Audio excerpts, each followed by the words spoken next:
Greetings, everybody. Spectral Force here, coming to you with Robert D. and Brobarian live from, well, not live, but recorded from a Nacho house, maybe near you in the sub level. You know, we got to be protected. Joining us this week on our second episode of season 2 is Sig Trent, formerly of Evil Genius, and Hello, now fellow on his gamers. own. Well, I have companions on this journey, but yes, independent, let's say. Yeah, I mean, you still create a lot. So, but now with going out on your own, you can reach out besides doing Everyday Heroes. Yeah, true. And the other things as well, just like Brian CP Steele, he has his hands in a few different pots or cauldrons or whatnot. Oh, many. He's a very busy man. He is. I'm still waiting for Thundercats to finally come out since he had a hand in that. Oh yeah, definitely waiting awesome. For that. Yeah, Brian gets to work on a lot of projects. He puts his name in the hat for a bunch of stuff, and he doesn't always do the whole books, but he has gets to work on a lot of things, which is really cool. Yeah, we have get in on some of that. Yeah, we have a lost interview with him from PAX of 24. We used to have a fourth member of the podcast crew, but he has disappeared off the face of the planet. And he has to record, like, we started a playthrough at PAX. He recorded it. We had about like a half-hour interview with Brian, and he has all that audio, and we haven't seen him since. Well, I'm sure Brian will do another one with you sometime. That's the hope. Yeah. Oh, yeah. Yeah. We will. Yeah. I plan to ask him. I'm going to have Eric Nelson. We're going to have Eric. Yeah. We're going to have Eric Nelson on as well. And we're going to we'll have Curtis on at some point as well, being the head of, Redemption, Ego now known as Redemption. Mm-hmm. So like this season, I think we're going to try and do mostly interviews. Cool. The whole first season, we talked about the different classes, the archetypes and whatnot. And we're going to have to revisit and do the tricks because we kind of skipped that a little bit. I know Bro was so thrilled about doing that, but it's something we'll have to revisit at some point. Tricks are for kids and all that. So yes. So, Sig, thank you for joining us, taking time out of your evening. Dinner time out where you're at. We are happy to have you. I've had the pleasure of chatting with you in person a couple of times at Origins when you were still with Evil Genius. Notably, I think maybe 24 or 23. I bent your ear quite a bit about Highlander. Yeah, it was fun. Yes. And I was, I want to say to our audience out here, Sig is very approachable. He loves to chat. I bent his ear for quite a bit that convention. So I'm glad you're with us today. I love talking about my game, right? Like it's hard. People in my own life are tired of it, maybe. So it's nice to we are not have somebody else be excited. We are a ready audience for you. That's great. I appreciate that. And if we are fans. Yeah, and I encourage people to come up and talk to me at cons. Like, so long as I'm not talking to somebody else already, then then it's all good. So I'm going to start off with some questions. And I mentioned on Discord how I just kind of go at a seat of my pants. So my questions are not usually prepared. So it's as I come up with them. So neither are my answers, right? So we're an organic grass-fed podcast. That's right. Yes, Robert eats all the grass for us. I eat the cows, Robert eats the grass. So let's talk about your background a little bit. Like, okay, let's start. Like, when did you start getting involved in role-playing games? And I mean, like, playing when you first started. Sure. My grandparents, I believe it was, gifted me the red box with the Elmore cover with the guy fighting the dragon. I love your grandparents already. Yeah, so I got that basic D&D set when I was about, I want to say 12 or 13, something like that. So this would be 79, 81. Anyway, I got that thing and poured over it. And I honestly didn't understand what it was exactly. It was a game. I knew it had to do with dragons and elves. My father used to read Lord of the Rings to me as a kid. So I knew I wanted to play it. Whatever it was, I thought this was the best thing in the world. But I can't say that I had a really good idea of actually how you played, right? Like what a role-playing game was like, structurally speaking, right? So I went back in my first year of junior high school up in Alaska. This was in Seattle when I got the book, and then went up to Alaska from a school year. And I met some other kids in the neighborhood, and they saw that book, and they were like, "Oh, you play D&D?" And I'm like, "Well, I'd like to." And they're like, "Great. Well, I play back in Nebraska." A lot of us kids like kind of were in Alaska during the school year and elsewhere during the summer, right? Um, and so we got together and started playing, and of course we didn't really play by the rules exactly. We had that, and my friends had like the first edition AD&D hardbacks, right? So we played an amalgam of all that stuff, just kind of jammed together for a couple of years, and then second edition kind of came out like 3 or 4 years after that. So we all sort of started playing more of that, but we also played all the other role-playing games at the time that were out there, Hero System stuff and Middle Earth role playing and a bunch of other things too. So, so that's how I got into role playing.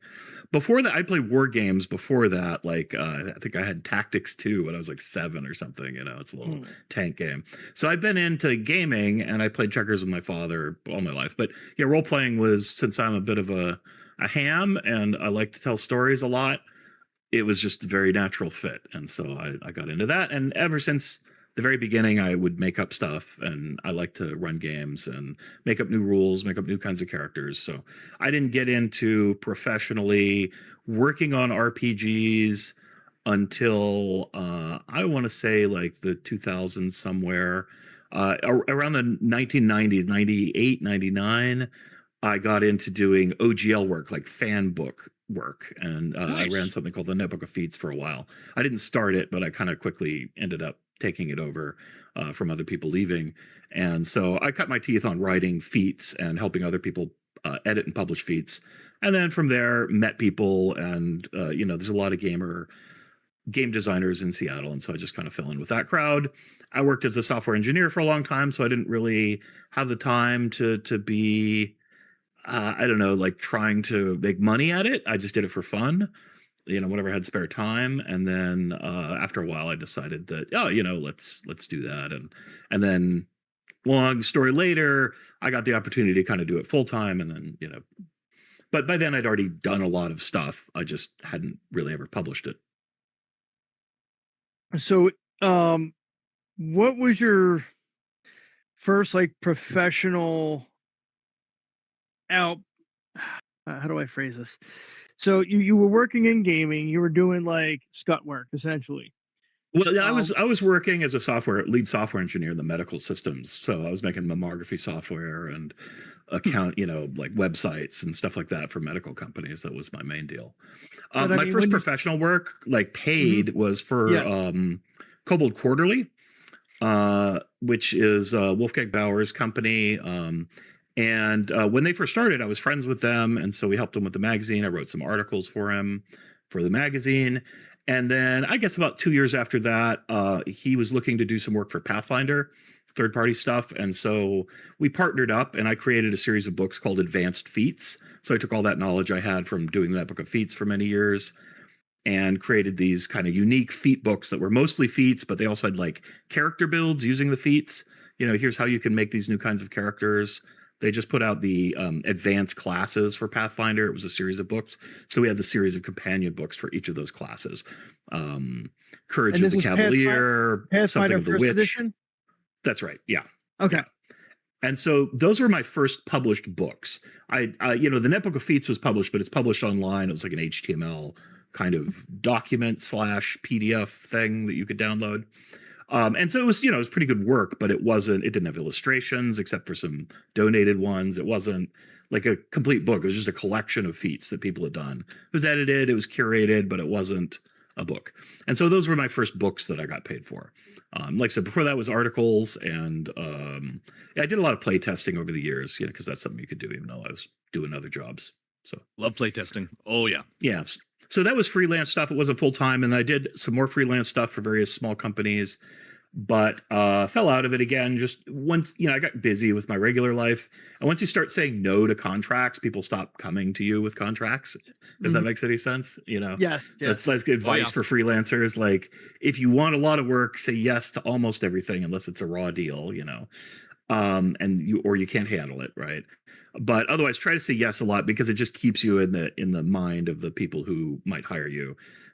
So it's kind of a hot cold thing sometimes. But anyway, so I fell out of it for a while, and then I continued to work, and then I quit that kind of job, and I traveled America for 3 years in an Airstream, and I lived in Japan for 2 years, and I got leukemia. And after leukemia, Oh. that's when I got the opportunity to work for Evil Genius Games, because I was living with Jeff Grubb, who's kind of a noted Forgotten Realms author and TSR alumni.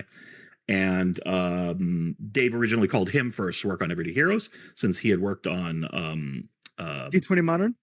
Oh yeah, yeah, D20 Modern, right? Yeah. But he was like, yeah, no, work at software companies these days. But tell you what, there's a guy in my basement. He could probably make your game for you, And so I was like, hell yeah, I could make your game for you. Like, I just recovered from cancer, so I'm ready to do something. Like, get out of my way, man.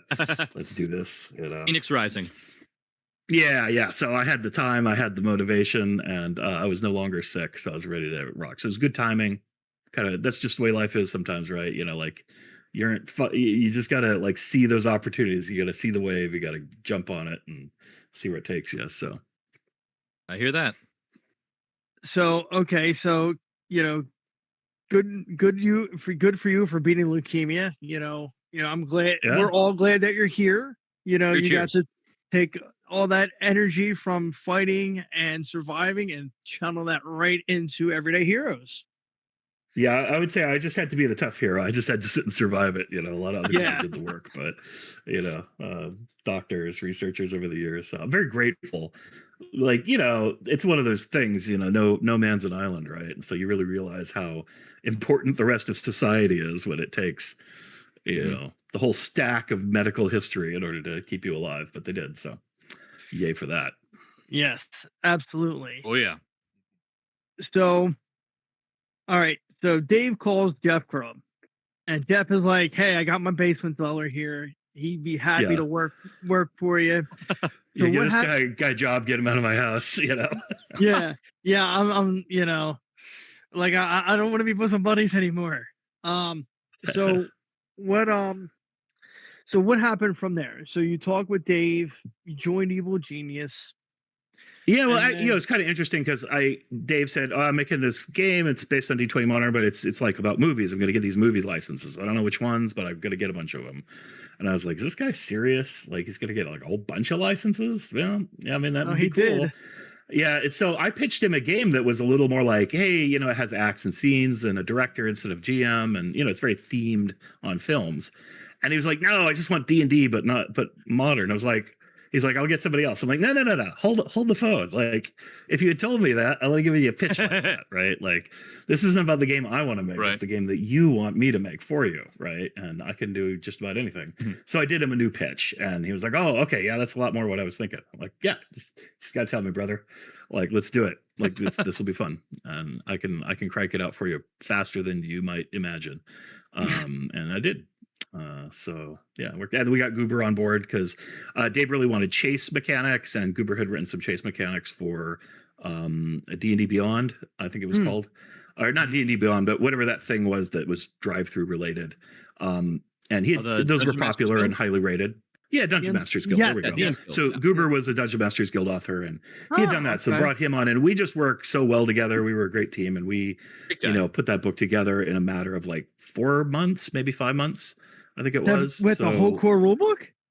Yeah, it was hardcore. We just smashed it, right? Like, people were telling Dave, like, "You can't publish a game like that in a year. That's not possible." And we're like, just wait.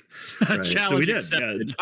Yeah, we kicked ass, right? We're like, none of us knew exactly what we were doing, but we all knew mostly what we were doing. So you guys cranked out an awesome product, so no complaints from here. Thanks.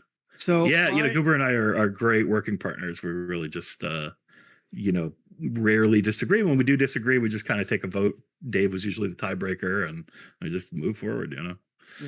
That's fair. So, and I'm gonna tell you the whole reason I got with Evil Genius with Everyday Heroes. So I was scrolling Facebook at some point, and I see an ad. An advertisement popped up, and it's like, "Hey, check this out." You know, Everyday Heroes. I'm like, "Huh? I wonder what that's about." There's going to be a Kickstarter, and I saw Highlander, and I'm like, "Fuck it, I'm in." Yep. I That's I'm exactly gonna what tell happened to me. I'm going to tell you right Oh, yeah. now, I didn't care if the game was going to be good, bad, or whatever. I'm like, fucking Highlander, and I want it. Don't mind me. I And curse the like a only sailor one. sometimes. Yes. So Yeah. I'm When we got Highlander. that license, I was stoked because it was my friend's favorite movie when I was growing up. Like when we were first playing D&D, they loved Highlander. Like I wasn't as hot on it. Like I liked it a lot because I like all fantasy. It wasn't my favorite though. Give me like Dragon Slayer or something. I was a little more into the fantasy stuff, but Right. or Blade Runner is a big one for me. But I did really like it, and to be the first person to get a chance to do that license, I was like, oh my gosh, like I need to knock this out of the park. I need to do a great job because people love this movie.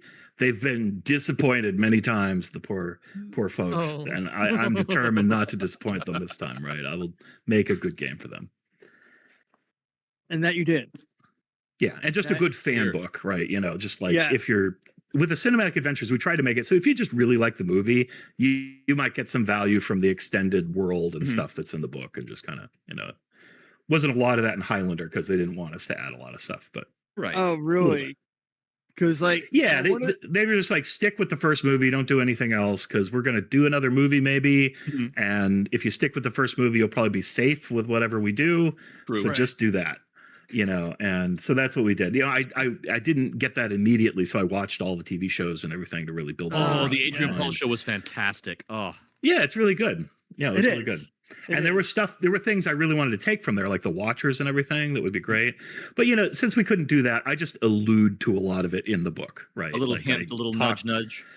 Yeah, just talk about, these are the reasons for kind of their version of the masquerade, and so that people don't, but there are people who know the secret, and so yeah, just without saying Watchers, I kind of try to talk about them, and suggest those ideas. So here's a question for you. I'm gonna segue into, you've left Evil Genius at this point, and you've gone off on your own. You still make product for Everyday Heroes. It's my game, right? Like it's my baby. Even if I don't own it, that doesn't matter to me. It's still my beloved. So still creating.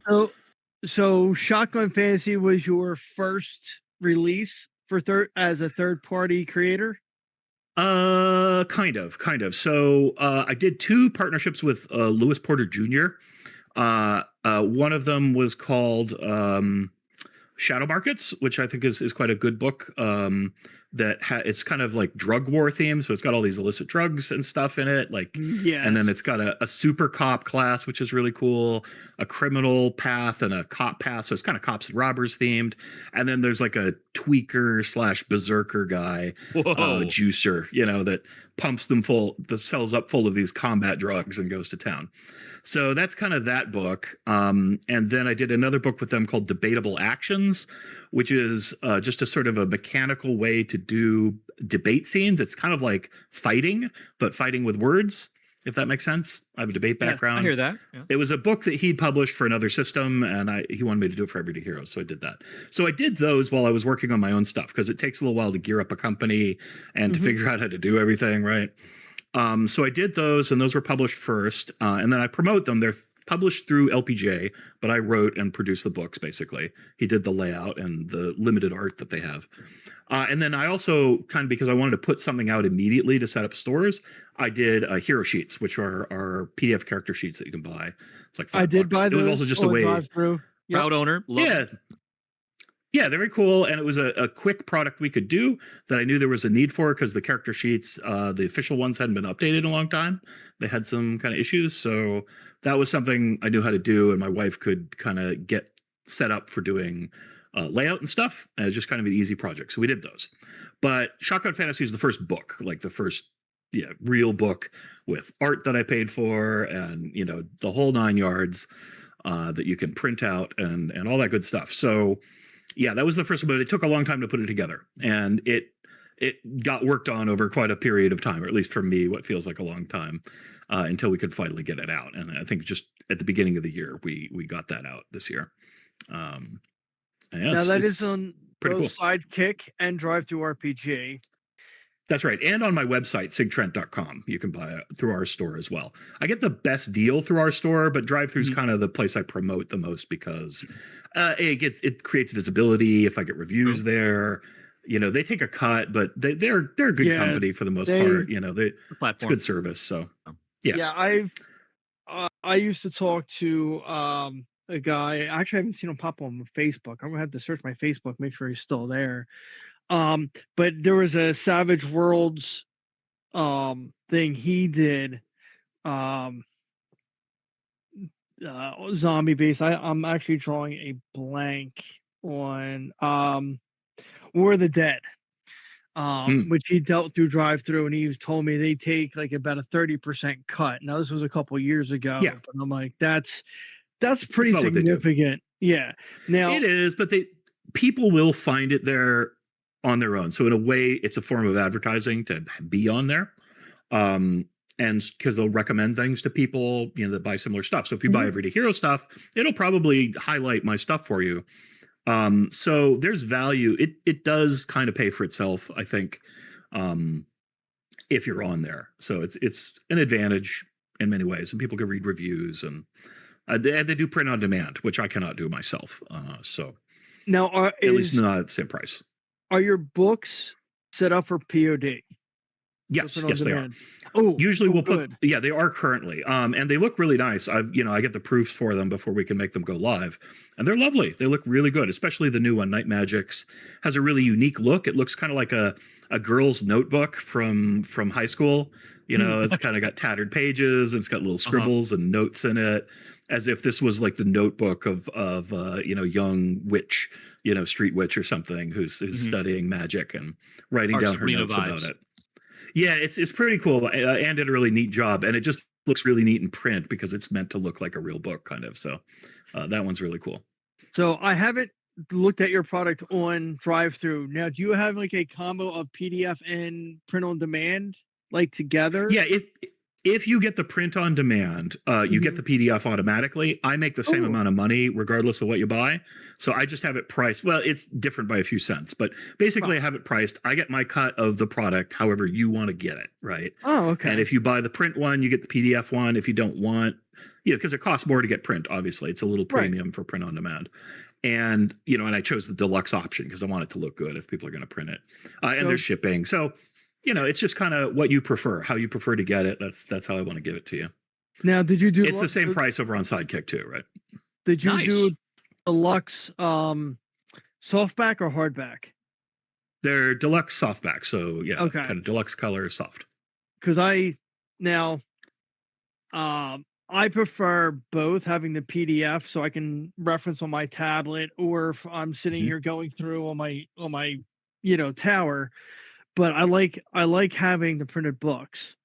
So I like ones where I can do print on demand. I'm like, okay, I can get the PDF and the print on demand, because actually for drive through for me usually doesn't take too long. If it's a hardback, it takes a little bit of time. But if it's a softback, I could order it today and I'd probably have it in less than 2 weeks. Sometimes I have it in less than a week. So yeah, they do a good job. And I want them to be books that you'd be proud to put on your shelf, and you go, hey, look at this book, it's a really neat one. So that's kind of my goal is, if I'm going to do a print on demand, I want it to be a book that you can show somebody and go, hey, look, check this out, it's pretty cool. And it is indeed a more than pretty cool book. That's an awesome book. Thanks.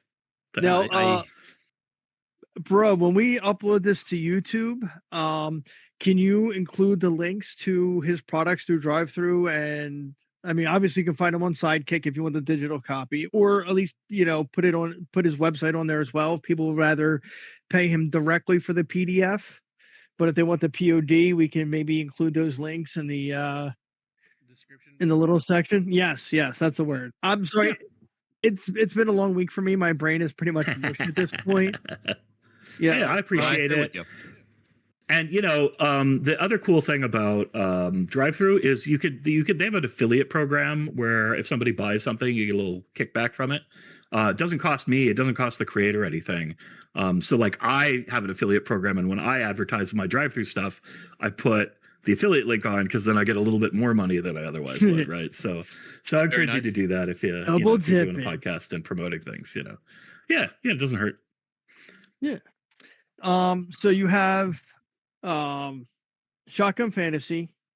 Mm-hmm. And now that is Shotgun Fantasy is bringing fantasy into today's times, like reverse. More like a isekai. Well, are you like a Knight in King Arthur's Court? Yeah, that's ostensibly what it's for. Like, yeah, okay. So it's a dual. Let me put it this way: it's a dual purpose book. The main thing is all the fans are like, "I want Urban Arcana. We want Urban Arcana." We do. Urban Arcana. We do. I don't want to speak for Evil Genius. It's still a ways off. It was even more of a ways off a year ago, 2 years ago.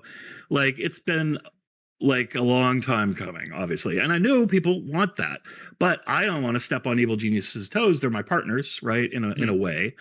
Yeah. I do work for them still. Like I still do freelance writing. We do a lot of their layout work. I don't think anyone's seen yet, but eventually you guys will see that stuff, and we do layout for that. So they're my friends, and we want to be good to them. So I don't want to step on their toes and make my own version of Everyday Arcana.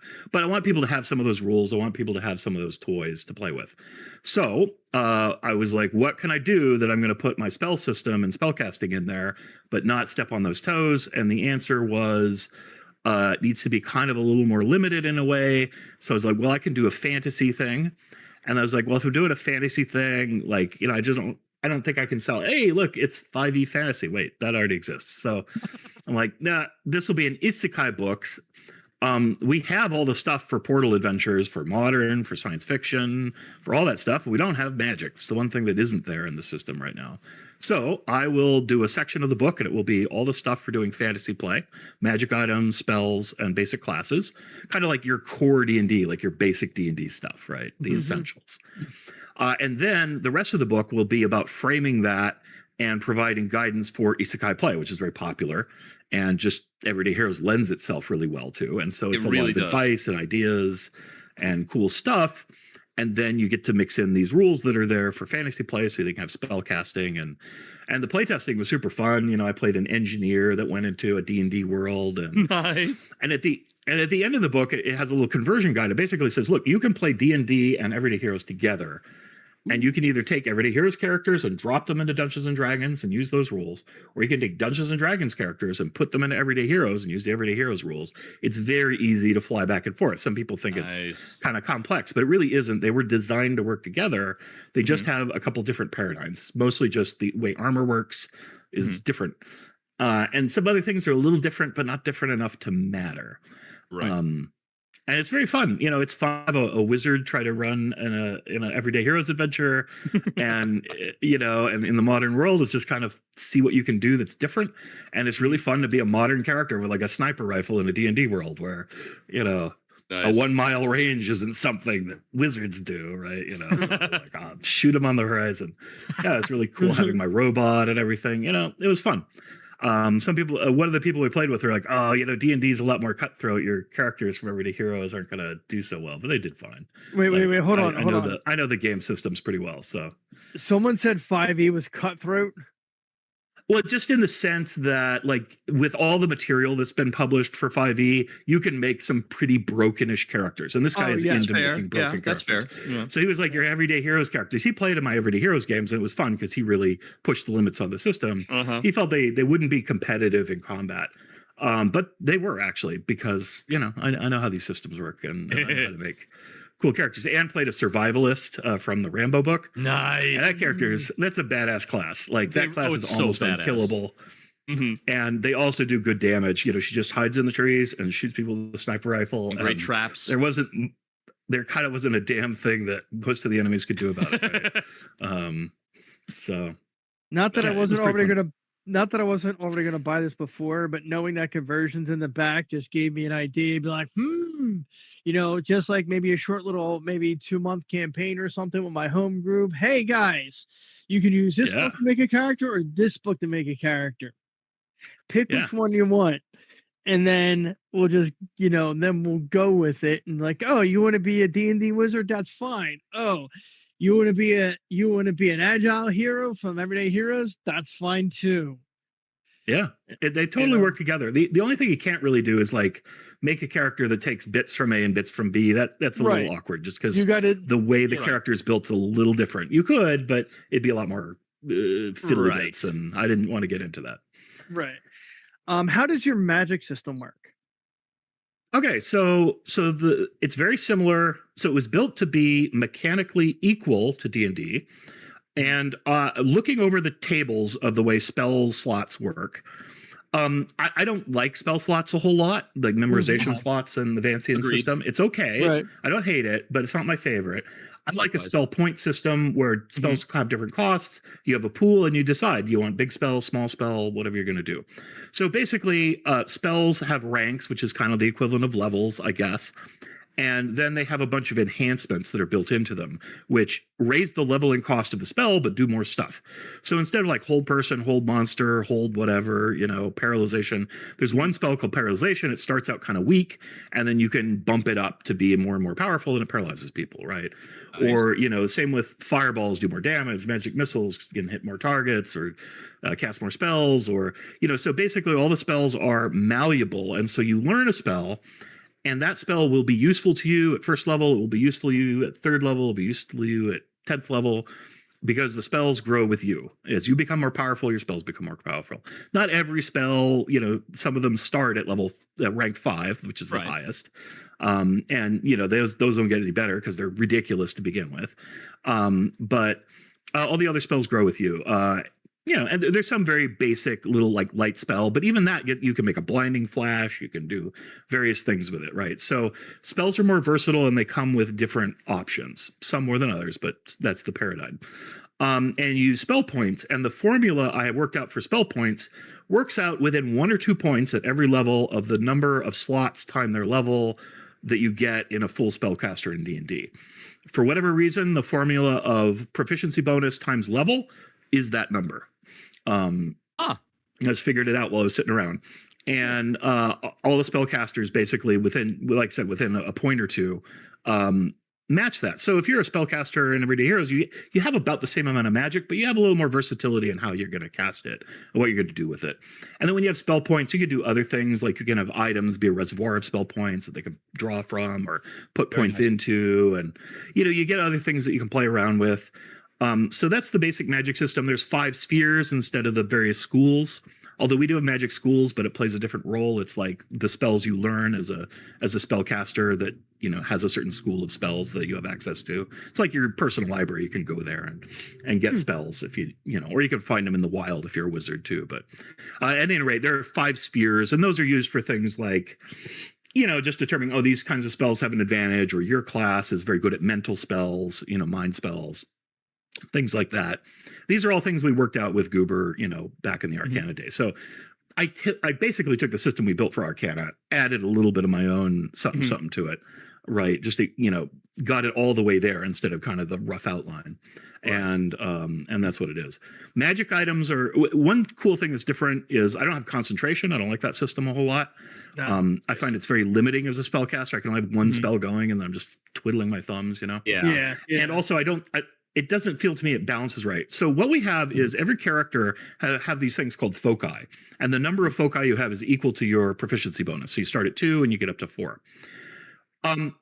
When you get a beneficial spell effect like haste or strength or whatever it happens to be, it occupies one of these foci, and it's described in the book as kind of like a spiritual anchor point, right? And the stronger you get spiritually, aka leveling up, the more of these anchors your soul can support. So any given character can only support so many buffs, right? Significant buffs. There are weaker buffs that don't take up the foci and stuff, but if you get a big strength buff and a big dexterity buff, well, and your first level, you're full up. You can't get any more benefits until you let one of those fly away, and so you can just release them if you want to get something different. So this is what limits spell casting, kind of like stacking, if that makes sense, right? Stacking up super, character with 1 million enchantments and all that kind of jazz. it also ties into the magic, the item system. Certain items, instead of using the, I forget what it's called, attunement system, if they're powerful enough, they take up focus slots as well. So if you have powerful magic items, that might kind of replaces your ability to take on powerful spells. But the spellcaster doesn't have to pay for that unless they're casting spells on themselves, of course, right? Right. It's whoever's the recipient of the benefit is the one that kind of pays that limitation. Right. That's really nice. That way you can keep casting spells, but there's a limit to how much magic the party can be benefiting from at one time. You can only soak up so much of this energy. Yeah, your spirit just isn't strong enough to maintain all this power circulating. But of course, if you get more powerful, then and there are magic items that could give you another slot. Essentially, the magic item can hang on to the magic for you and stuff like that. So, there's a lot of different. Once you've got that system in place, you can play around with it a bunch, right? But it also, I think, which is cool, is like when you detect magic, we have something called aura reading. Similar, you look at people's auras and you can do the kind of things like, oh, he appears to be troubled, or, oh, I think this guy might be evil. But it also says, oh, well, he's got 3 foci and 2 of them have spells in them that look pretty powerful, right? He's been juiced up on the magic. Yeah, so it's like a concrete way to analyze magic in the world, to look at things and make an inference about what's going on in the magical world as well as what's going on in the real world. And that lets you do magical investigations and just kind of like, I mean, look at the statue. Oh, it's got 2 effects on it. One of them is very dark, one of them is light. Oh, okay, what's that mean? And so I just wanted to be like a tactile magic system that you can interact with in a meaningful way. Now, magic items are cool because you build them. Like, there's basically a list of effects, different things you can put on a magic item, and then the more of them you put on the item, the more foci it ends up having. And let's say you're a level 2 character and you've got a level 4, a sword with 4 foci, right? Oh. And you've only got 2. You can only access the weapon, the item enchantments that are in the first 2 foci slots. So you can have like an overpowered weapon, but you can't necessarily access all of its power because you're not powerful enough yet. So you have to grow into being able to use that like relic you get. But you can drop like a relic on low level characters. That's got a very Black Clover feel to it. I love it. Yeah, I've seen this in other books. Like, it's not my original idea, right? But I just made a mechanic that makes that work so that in a way there's a level gating system, but it doesn't feel like that. Well, you're not high enough level to pick up that sword, pal, right? It's just your soul needs to grow enough to be able to use that full power. And so, and you usually put the biggest effects up on the higher slots so that, you got to work up to getting it. So all kinds of little juicy details. That kind of takes me back to D&3 3.5, which I absolutely hate. My friend's son, so my friend's son is 21, running his first campaign, which is 3.5, because that's what he's most familiar with. And me and my buddy are a little bit burnt out on D&D. We've been playing together since 91. Starting with we did Boot Hill, we did 2nd edition AD&D. That was like my real first system,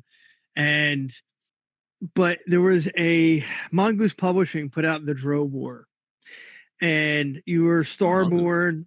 Yeah, the goddamn Brits don't know anything about scale, maps, or anything else. So that, if you haven't played it and you're going to play it, the books railroad you. However, going to the weapons and whatnot. So basically, your weapon is kind of like an artifact, like it's tied to your soul. And as you level up, you can increase the ability of your Starborn item. Now, I say weapon, it could be armor, it could be a miscellaneous magic item, like a wondrous item, it could be a weapon, whatever you choose your item to be. And then as you level up, you get access to, like, in 3.5, your weapon could have a +5 attack bonus, and then you could have 5 equivalent to +5 bonus on the other side. So like Bane was a +1 bonus, and then so you could eventually, when you reach a certain level, it'll be +5 attack and damage, and then whatever your 5 bonuses you wanted to be. So that kind of flaming or something. Right. That kind of reminds me of what Sig has going on in his book. you have to get your certain level, then it unlocks the next ability. Yeah, it's a little like that. I do like that. I did have an idea when it comes to Magic. I might have mentioned this last year to Goober in the Discord, just to pick their thoughts about what they were doing with the Magic system. I don't know if any game system has this, but what I would like to do, what I would do is, if I could formulate my thoughts enough to actually get it down and balanced, is you have your pool of Magic. However, after a certain point, it's starting to take a toll on you. And you need, whether like maybe a constitution save, or you need to rest to get some of your power back to be able to cast the spell. Because in anything, like any movie that's, I can't even say realistic, but would have like an actual cost to casting magic, you get you're using your essence, you're using the weave, whatever you're using to cast magic, it takes something out of you. So there's a I know there was a theme in that. Dark Sun. Maybe, well, like that's a theme in Dark Sun, but I don't know if it was in the mechanics. In Dark Sun, they had the whole the Dark Sun had the mechanic where arcane magic was literally destroying the world by feeding on the life force of the planet. Yep. You could do it without doing that, but it was more difficult. It was a lot easier to be a destroyer. There was a class called Defiler. This would defile what's around them. So there's any living life or plant life around, they use the magic, the plant life dies. I love Dark Sun. That's one of my favorite D&D settings next to Ravenloft. It is super cool. And then Birthright, which freaking WotC won't do Dark Sun because of the controversial material contained within the original. And I'm like, because I would really love for them to release it, but we know slavery's bad. Yeah, you get to be a big company. You just don't want to step on people's toes if you don't have to. So, well, I think it's a little bit more than that. It's basically, hey, we like this product. The source material is from the 80s. We understand there's controversial topics. If you don't want to play with that in your game, you don't have to, but we're going to include the information. Simple. I don't like how things are so watered down today, because everybody's just trying to be so politically correct, because some people just can't handle things. And it's like, if you don't like it, don't use it. It's that simple. Yeah. I think there's room for smaller publishers to do that, and they certainly do. There's a lot of publishers that have, let's call it, more edgy material, right? True point. Yeah. Yeah, it's just when you're big, like Wizards, like it's just the last thing you want to do is like get a bunch of noise, for the bigger you are, the bigger of a target you make. It's hard to be artistic, right? They just have to be kind of vanilla. And honestly, that leaves room for other players in the market, right? It leaves room for people to be doing that. And that's one of the challenges of Wizards of the Coast. They don't leave a whole lot of breathing room for everybody else, right? And so it's good that there's things that they shy away from that other people can do. Because if you're smaller, you could just kind of tune out that noise. Like somebody's like, I hate your edgy book, and you're like, yeah, well, don't buy it then, okay? Like, I get it. You don't have to like it. You don't have to like my stuff, right? Just So I don't mind. I did a book about illicit drugs, recreational drugs, right? And I put in the book, I'm like, hey, I'm not condoning drug use. This is fantasy, kids. I also don't condone beating people up, right? But that's what you do in role playing. So. Just I put up front, this isn't my morals. This is a fantasy thing, and it's supposed to have edgy stuff that you wouldn't normally do in your life, and you can tell stories about that. It is fiction. Just like, it is a game. Right. Yeah, exactly. And so I put that in the book, and that's kind of my disclaimer signal to say, hey, if you have a moral problem with recreational drug use, guess what? I do too. But it's fantasies.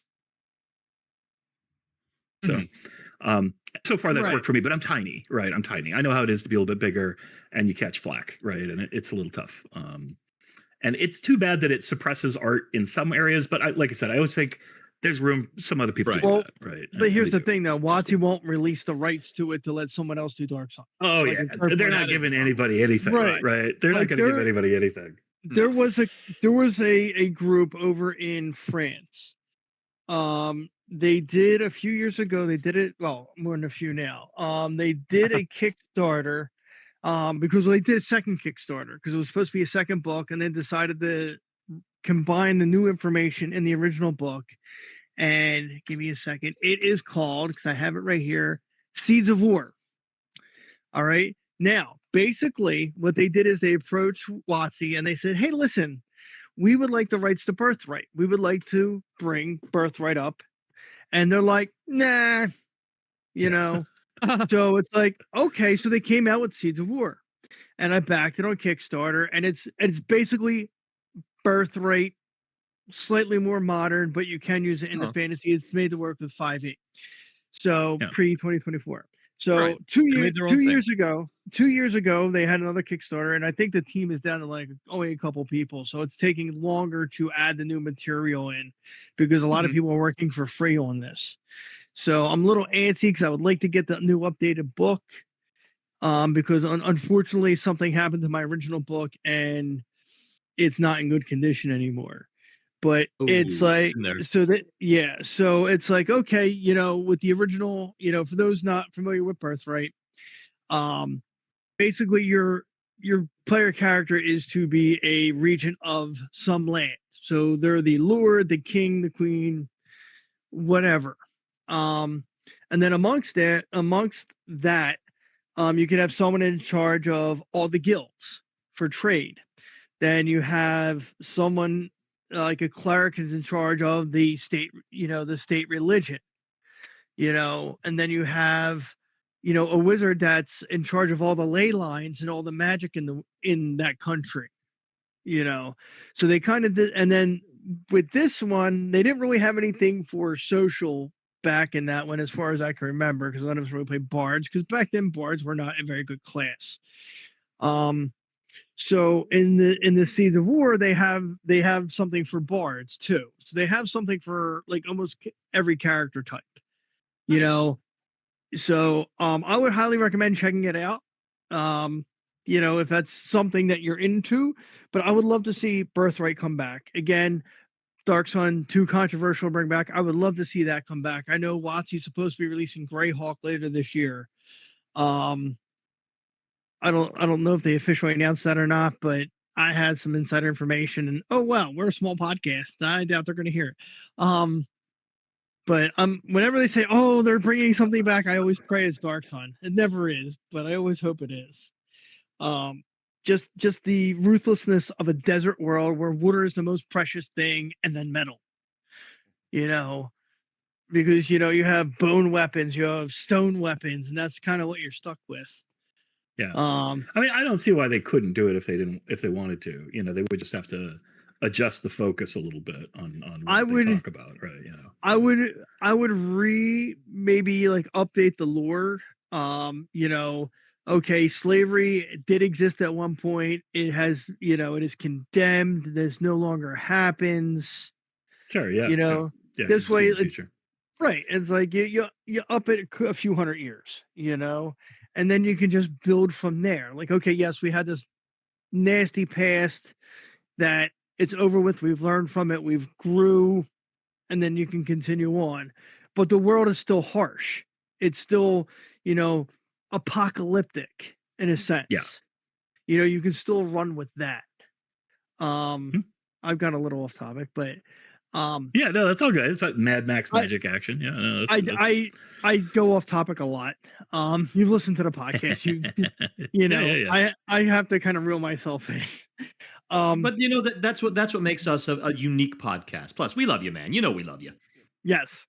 Yeah, and I don't have to just talk about my stuff, right? I'm happy to talk about anything usually. Yeah, so, but I mean, we have you on the show, so we want to promote your stuff. We want to promote you. So the listeners who don't get to meet and talk to you, like I have, in person, wonderful conversations. Same with Brian, same with Eric. I finally met this year, and Dave. I always love meeting up with Dave and talking to Dave, because back in 2024, I don't know if you remember, but I have a player in my One Everyday Heroes group for Redemption, formerly Ego, who's 70 years old. And he does not use the internet. His wife does, but he does not. So I struggled with the longest time that I had to go to Eric. I'm like, hey, I need this updated when Eric was in charge of Ego because I couldn't get him online and I couldn't get him signed up for a game. And I'm very still bitter that we don't have a paper system, that if I have a player who, for whatever reason, I'd be able to go on, go submit that and say, hey, Curtis, I had this game. Here's the picture of this. Can you please, for this player, can you please do this? But, online is great, but it's not the end all to be all. So, right. So I kept chirping in the Discord about this. I'm like, listen, Catalyst for Shadowrun, all right, paper. Pathfinder Society, paper. Adventure League, paper. Why are we only digital? I mean, you have 3 major companies that, paper. I don't know what Dave's ever. Listen, Dave, I appreciate you trying to save the planet. I like paper. It can be recycled paper. I don't care as long as I can have something.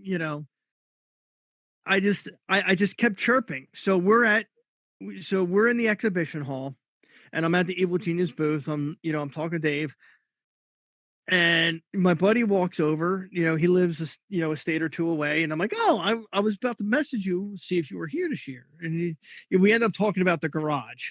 I know that's way off still, probably 2029. The garage is a funny story, yeah. And we will get into that because I want to hear that as well as Robert. Please, thank you. So we're talking, and I bring up this whole thing I keep talking about the old player. He's like, Dave goes, "That's you?" I'm like, "That's me." He's like, "You're that guy?" I'm like, "I'm that guy." So that's like my kind of official introduction with Dave. That was your first time, yeah. Too funny. And it was great. And so a little bit more on Dave. So me and my buddy wrote this adventure for Everyday Heroes. We are going to publish it at some point. I know Dave's going to listen. Dave, we are going to publish it. We're just not quite there yet. We're going to put it on Sidekick. Don't worry. Called The Isle, which is set in the 20s. You're part of a movie crew going to this quote unquote undiscovered island to film the first talkie. And so yes, Dave actually played with us Wednesday night at Origins, and he did like it because he mentioned so on the. Because I asked him about it on the podcast because I like to put Dave on the hot seat. So that'll eventually come out. When it does, Sig, I would like to send you a copy just to get your thoughts on it. But yeah, I'm always happy to. It's pretty fun. Because I know we're planning to do a 5 adventure series, so there's gonna be 4 more adventures we're gonna do for this. The next one will take place during the World War II era, so it'll jump about 20-ish years into the future. Nice pull action there. Yeah. So, damn it, my train just got derailed. Anyway, that's okay. So, with your new books that you have, they're new classes? Yeah, sure. So the Shotgun Fantasy has got 4 classes. There's a fighter, a thief, a magic user, and a cleric, right? Mm-hmm. Now the cleric and the magic user each have 3 different schools or religions. Wizards have schools, clerics have religions that are going to customize them and make them a bit different, because they're basically just 2 kinds of spellcasters, and then they differentiate by what religion they have or what school of wizardry they go to, right? And there's like a school of basically like court wizards, that there's a school of sort of basically secret assassin wizards. I think there's a school of war wizards. So it's cool stuff. And then there are different religions, they're kind of your healing cleric, your kind of battle cleric, and then like a traveling exploring cleric, kind of woodlands cleric or whatever. Like anyway, yeah. Well, they're like a traveler, just a person that travels looking for secrets in the world, right? They're almost like the adventuring wizard, right? Practically. Right. Nice. And so they have a lot of spells about, fly and tracking and mobility and just useful things that you would use while you're wandering around. Wizards can learn any spell, but they're, like I said, their school, their college that they're part of has a library that they can access to learn spells that they don't have to go find. And they're going to be tailored towards that specialty. Anyway, The fighter and the rogue are very interesting because both of them can use any of the physical archetypes. So you can make a strong rogue, an agile rogue, or a tough rogue. A strong fighter, an agile fighter, or a tough fighter. And so the fighter is going to specialize in techniques with different weapons and things, right? So if you're a bow guy or sword guy or whatever, you can do more than one too. You can kind of specialize in different things, but there's a bunch of different options when you level up. But then, you know, if you're a tough fighter, you're going to be more like a tank kind of a character probably. If you're an agile, you might be going into the ranged weapons or using finesse weapons. And if you're strong, probably use the big strong weapons, right? But you can kind of mix it up. Same with the rogue. You can be a tough rogue, you know, that just survives traps and does their thing and has that damage resistance. Or you can be your classic agile rogue that's very fast. Or you can be a strong street thug, right? You just bonk people on the head for sneak attack damage, right? Yeah, walk around behind them unawares and kaplunk. Would that be like Brain Smasher, a love story? Yeah, pretty much. Yeah. So I thought that was really cool. Just taking those 4 classes, and it gives you a lot more options to mix and match and make different things. The physical archetypes have always been pretty easy to mix and match, but when we did the original classes, we tended to make the class support the archetypes' talents, or, you know, build off of them. But for these, I decided to make them a little more independent so that they could switch and have a little more variety. So it's the first example of how to do that. I've always intended that to be possible, but we never really implemented it that way, and Goober tended not to like that idea as much. So I'm on my own. I get to make my own decisions, and so I set it up that way. Now, Night Magics, which is the latest book that I just put out, is more of an urban fantasy book. It's not like a full book like Arcana. It's just kind of a little slice of that kind of a world, specifically tailored to like people that hang out at nightclubs. They go out the city at night. They're kind of fighting the man. You know, they're sort of street rebels. That's sort of the theme of these classes. And then a bunch of spells to support these classes. So there's also in Shotgun Fantasy and in Night Magic, there's an archetype called Spellcaster, right? And this would be what the cleric and the wizard are. That's what they're built on. They're built on the spellcaster, right? But you can make druids, you could make sorcerers. And so in Night Magics, there's an atomic sorcerer. They're like an atomic energy sorcerer. And so they have radiation spells, and their maximum level 5 spell is a legendary spell. Normally classes don't automatically get legendary spells, they're like a GM tool. But in Night Magics, the atomic sorcerer does get atomic fireball, which is a rank 5. Absolutely devastating spell, right? Like you cast atomic fireball, there's probably not a lot left of the bad guys. So it's pretty cool, but it's a bit dangerous. It's a very big area, right? You know, So that's the atomic sorcerer, and they're just a pure spellcaster. But I also introduce a new archetype called the Demicaster, and this is for building your bards, your paladins, your half-caster spells guys, right? But they get a little bit more hit points in exchange for not having as much spell power and as many spells, and not getting up to rank 5. They only get up to rank 4 spells. So, you know, and you just cast less, but you have some backup, and it's intended for classes that have some other advantage, like combat or skills. So there's 2 classes supporting that archetype. One of them is called the Street Witch, which is kind of like a hedge wizard spellcaster and a skill heavy class. So the witch gets access to a lot of social skills and skill, you know, the arcana skill, of course, and some other things. So they can be kind of a good skill character. But they also get access to a pretty wide range of different spells that they can cast. But they have to kind of learn their spells from other people that they meet. They can kind of learn any spell like a wizard, but they don't practice formal magic. They practice an informal type of magic. So they're pretty cool. And then the last one is called the Blade Banger, which is a silly name that has kind of a long story, but it just kind of fit. Basically, these are gladiatorial street performers. They do underground fights using magic and swords. The idea being they're able to heal each other. Like there's healing, right? So you can go ahead and cut people up. For blood sport, you know, like the establishment is like, no, you can't do that. Like, don't do that. But then they just heal each other, you know, or they have a referee that heals them if they get into serious trouble. So these are blood sport, you know, but their spell list, they're a little like a wizard, but they have a sort of more limited type of magic. They don't use spells that could hurt the crowd. Is kind of one of their limitations, right? You don't cast fireball in a street fight. You're going to kill people, right? Right. Don't kill so they're very focused on kind of mono and mono fighting, but they combine magic and swords to whatever degree that they prefer, or blades, usually light blades, because it's a bit more of a kind of agile class. Theatrical. Yeah. And so that's the concept behind them. They're basically fighter magic users or Gish characters, if you're familiar with that term. But I wanted to give it a little like lore. And so, yeah, they're these street fighters called blade bangers. Kind of like gang bangers, but with blades spells. Yeah. So yeah, those are the 3 classes, and then there's about 70 spells in that book that are the Shotgun Fantasy has almost like 90 some, and it's focused on classic fantasy tropes. So there's a lot of spells you're familiar with. There's a fireball. There's there's a lot of the classics and a few kind of interesting different things. This one, there's like one called umbilical. You grow a big umbilical cord out of your belly. It can have a hand on it. It can do things. There's like bubblegum pop, where you pop bubblegum. It creates a big sonic burst and blast people, and weird stuff, weird modern themed stuff in this one.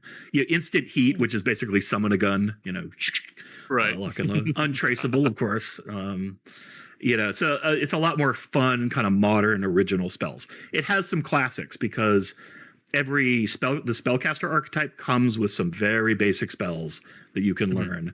That way, if you multi-class into it, and you don't have a class that gives you a spell list, you have this little prototype spell list of light and magic missile and reading auras and some basic things that any magic-y person might want to do. And like I said, those do grow. Unlike cantrips in D&D, that they're always just level 0. These can a 0 rank spell, which doesn't require any power to do. So even characters without mana points can cast 0 level spells if they're trained. Right. But they can grow to be pretty powerful. So the light spell can blind everybody if you pump enough power into it. So those are in both books because they're just kind of the baseline. That is awesome. Yeah, the rules for magic are in both. So if you are not interested in isekai or fantasy, you can just get night magics. If you are not interested in modern stuff, you just want that fantasy or isekai stuff, you can get Shotgun Fantasy. If you want all the classes, you want everything, get them both. There's a little crossover, but it's just the rules, really, and a few spells. Right. I'm getting them both.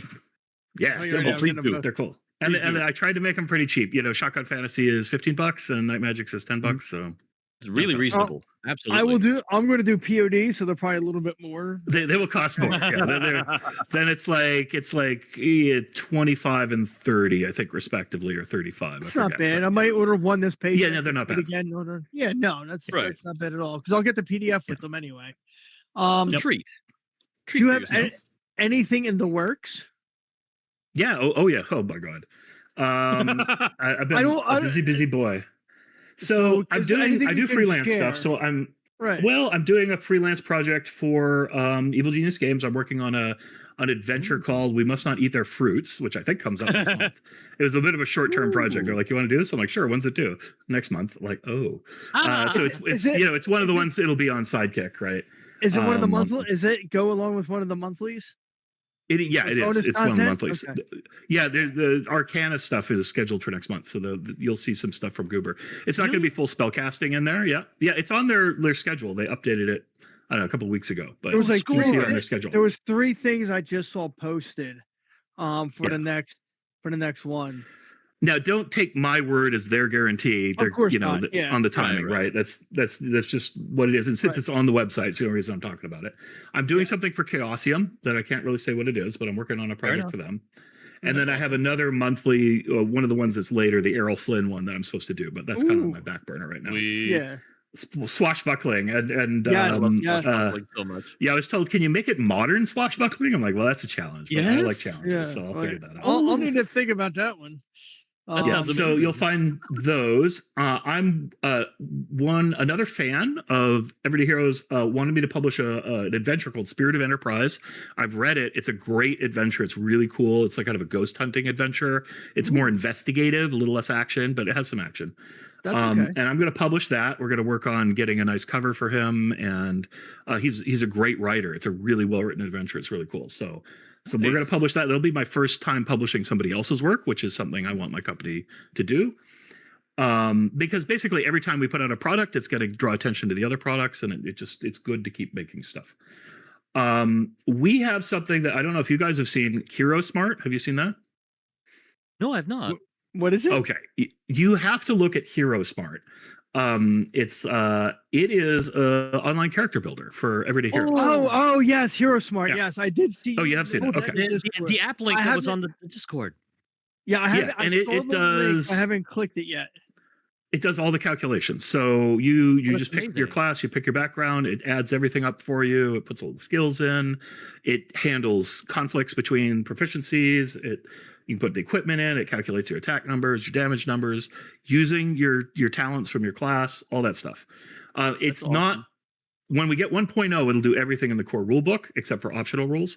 We're not quite there yet. We've got to still do the multi-class feats, which is pretty challenging and that stuff, but it does everything else, and it's fast. You can make a character in like 5 minutes. Now, boom, boom. Is this strictly web? And you print out a PDF. It's good. Yeah, so it's on the web. You don't need an account. It just saves your characters on your local, web cache or whatever.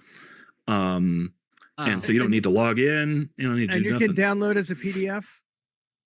Yep. Once you're done, you print those characters as a PDF, and away you go. So it's totally free. There is a donation link because it's just supported by donations. Right. We don't want to charge for that. But right now, I think the donation is Feed and Pizzas. My wife is the one doing all the programming, and she's done an amazing job. It's super cool. If you have not checked it out, check it out. You can make characters in moments. Now, does it have everything ever published? No, not even close. No. We're getting on the core rulebook first, then we'll probably do my books, and then we'll do like Vault, right? So yeah, it'll come over time. But the more support we get, the more that'll get done. And then what else have I got on my list here? Oh, Master Builder. So finally, I'm making a card game. It's like, board game, card game, not related to Everyday Heroes. Right. And it's just a really cool strategic card game. It's based on a game that's out of print that I love called Glory to Rome. So it uses very similar rules, but it's its own game. And it's got, a different theme. It's a theme about building dungeons. So you're kind of evil wizards building your perfect super dungeon, and whichever evil wizard has the best dungeon and the most money stored away in their vault at the end wins. But it's a simple game. It's just played with a set of cards. However, it's pretty strategically complex. Once you get into it, you realize that there's a lot going on with this game, and it's not as simple as it looks. So it's pretty easy to teach and easy to play. The problem the original game had was it was hard to teach and a little hard to get people playing. But this one, I think I've solved all those. And in September, I'm going to have my artist. I picked an artist, and she's amazing. So it's going to have kind of a cute evil theme. It's going to be sort of cartoonish and really charming, but evil stuff that looks charming and cute, so cute little, mimics cute and things like that. It's a torture chamber, but it's kind of adorable. There's a little skull in there that's happy to see you. So that way it's approachable, but it's a fun sort of fantasy theme. And so that'll be my first card game. I don't have the printing arranged yet, but so probably once I get the art done to a degree that I can put up a Kickstarter, then we'll do a Kickstarter. But it'll probably be on GameFound, because I don't want it to be like, oh, we didn't get to our goal, we failed, right? Now, look, I'm making the game no matter what, but I need help raising the money to print it, right? I don't want to have to take a bank loan. I might if I need to, but it's a way for people to support the game, get in early, get a good deal on the game. So nice. And yeah, it should be really cool. It's a fun game. It's just designed to be small. You can just stick it in a bag and carry it with you. Play a game. It takes about 20-30 minutes, but it's not one of those just kind of brain dead beer and pretzels games. It actually requires some thinking and a little bit of strategy. Not everybody likes that, but I like that. So that's the kind of game I like. I like building things as far as computer gaming wise. I play like survival crafting games like 7 Days to Die, Conan Exile, stuff like that. And my favorite part of the games is building. Like I run a 7 Days to Die server. It's public, but right now it's just a couple of my friends on it, and I haven't. I work on a computer all day. I come home, I really don't want to touch my computer. So as a software developer, you kind of know where I'm coming from with that. And so it's like two of my buddies were playing, and like, oh, all right, you guys are playing. You guys are like level 20. I magicked my ass up to level 20, meaning I gave myself XP. But when I basically went in, I went into the game as creative mode, and I set up not far from where they're at, because usually when we start, we just find a nice building just to, camp out on the roof, for the first little bit. And I just went in and I built a base. Like, I didn't furnish it. I just, built it, put some walls up, made some rooms, and I did it with whatever level they were at as far as material wise. I just didn't do all the grindy work to go gather the material. I'm like, I just want to Chop build. down all the trees, yeah. Yeah, collect all the clay and the stones to make cobblestone. I'm like, I'm just gonna spawn my shit in, and I'm gonna build. And there's an admin hammer in the game that I can whack if I put a block down the wrong spot. I just whack it and it goes away. And I just like to build. Like I've been playing 7 Days to Die for 10 years, and I don't agree the way they took the direction they took the game, and with like how progression goes, and I'm still a little bitter about it. Going back to like 2018 when that update came out. So one of the things I'm going to be working on, one of the things is they're going to add in AI bandits, and I've been promised this since Alpha 17, which was about 2018. I'm still bitter they're not in there, but they're in there, just still working on it. So it's coming soonish, quote unquote, air quotes. And I'm actually going to be working on a PvP mod for the game, but I need the bandits to come out to really bring my idea to life. I actually have a couple people on my team already that have been working on some stuff, like some like newer modders that need practice to learn. I got one guy that's creating different workstations to add into the game, and I got someone for, if they're still around, I haven't seen in a while, I might have to get a new person, or I'll use some Claude code to start me off with rewriting the progression XML, because I want to include classes in it versus just your general thing. Like they at Alpha 17 they added attributes, and I'm like, I don't want attributes in my survival game. I want learn by doing that you took away, and added magazine and books to learn stuff, as well as spending points when you level up. I'm like, you guys totally wrecked the greatness of this game with this update. But I like building, and even building in RPGs. I have a project I haven't touched in a couple months that I'm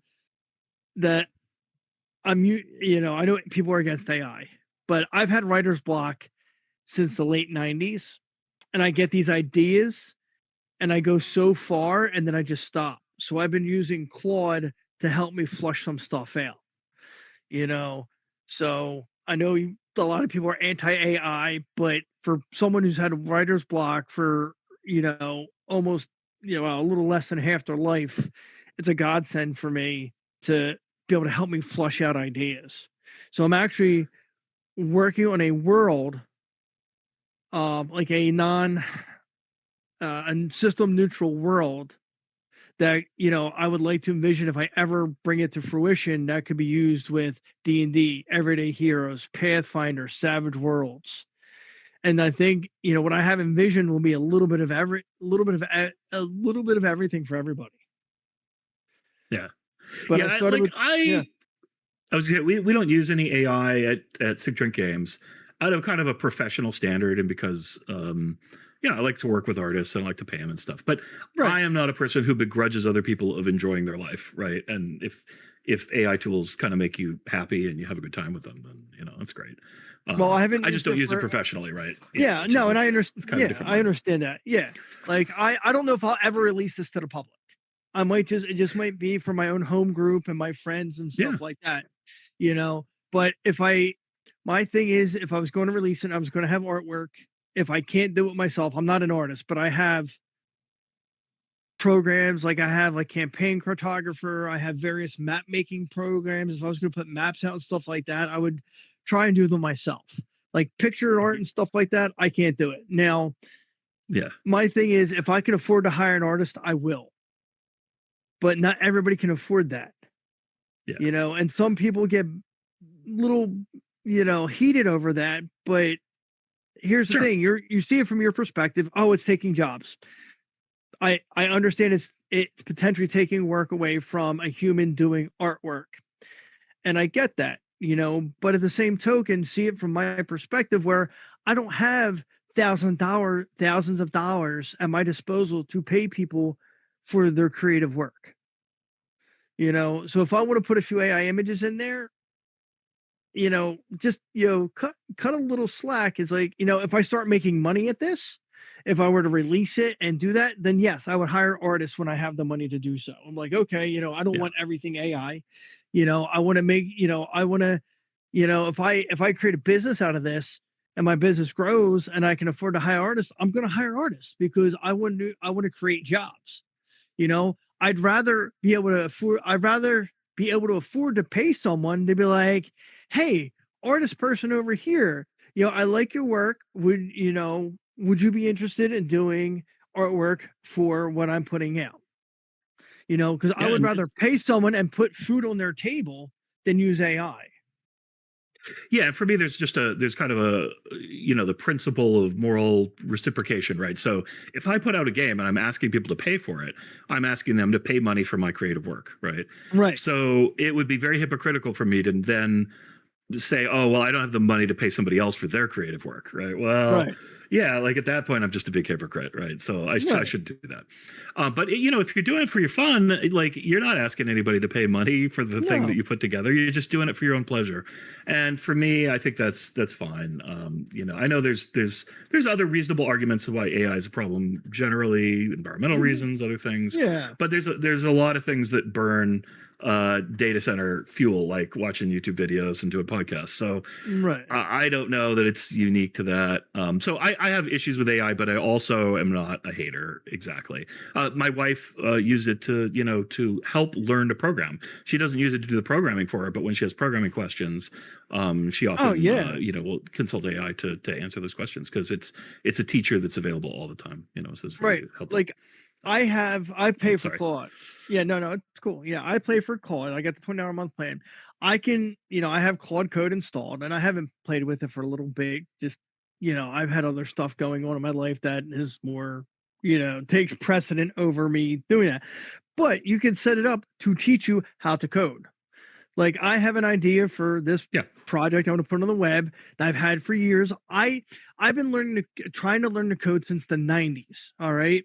My brain, I went to school for MCSE for networking.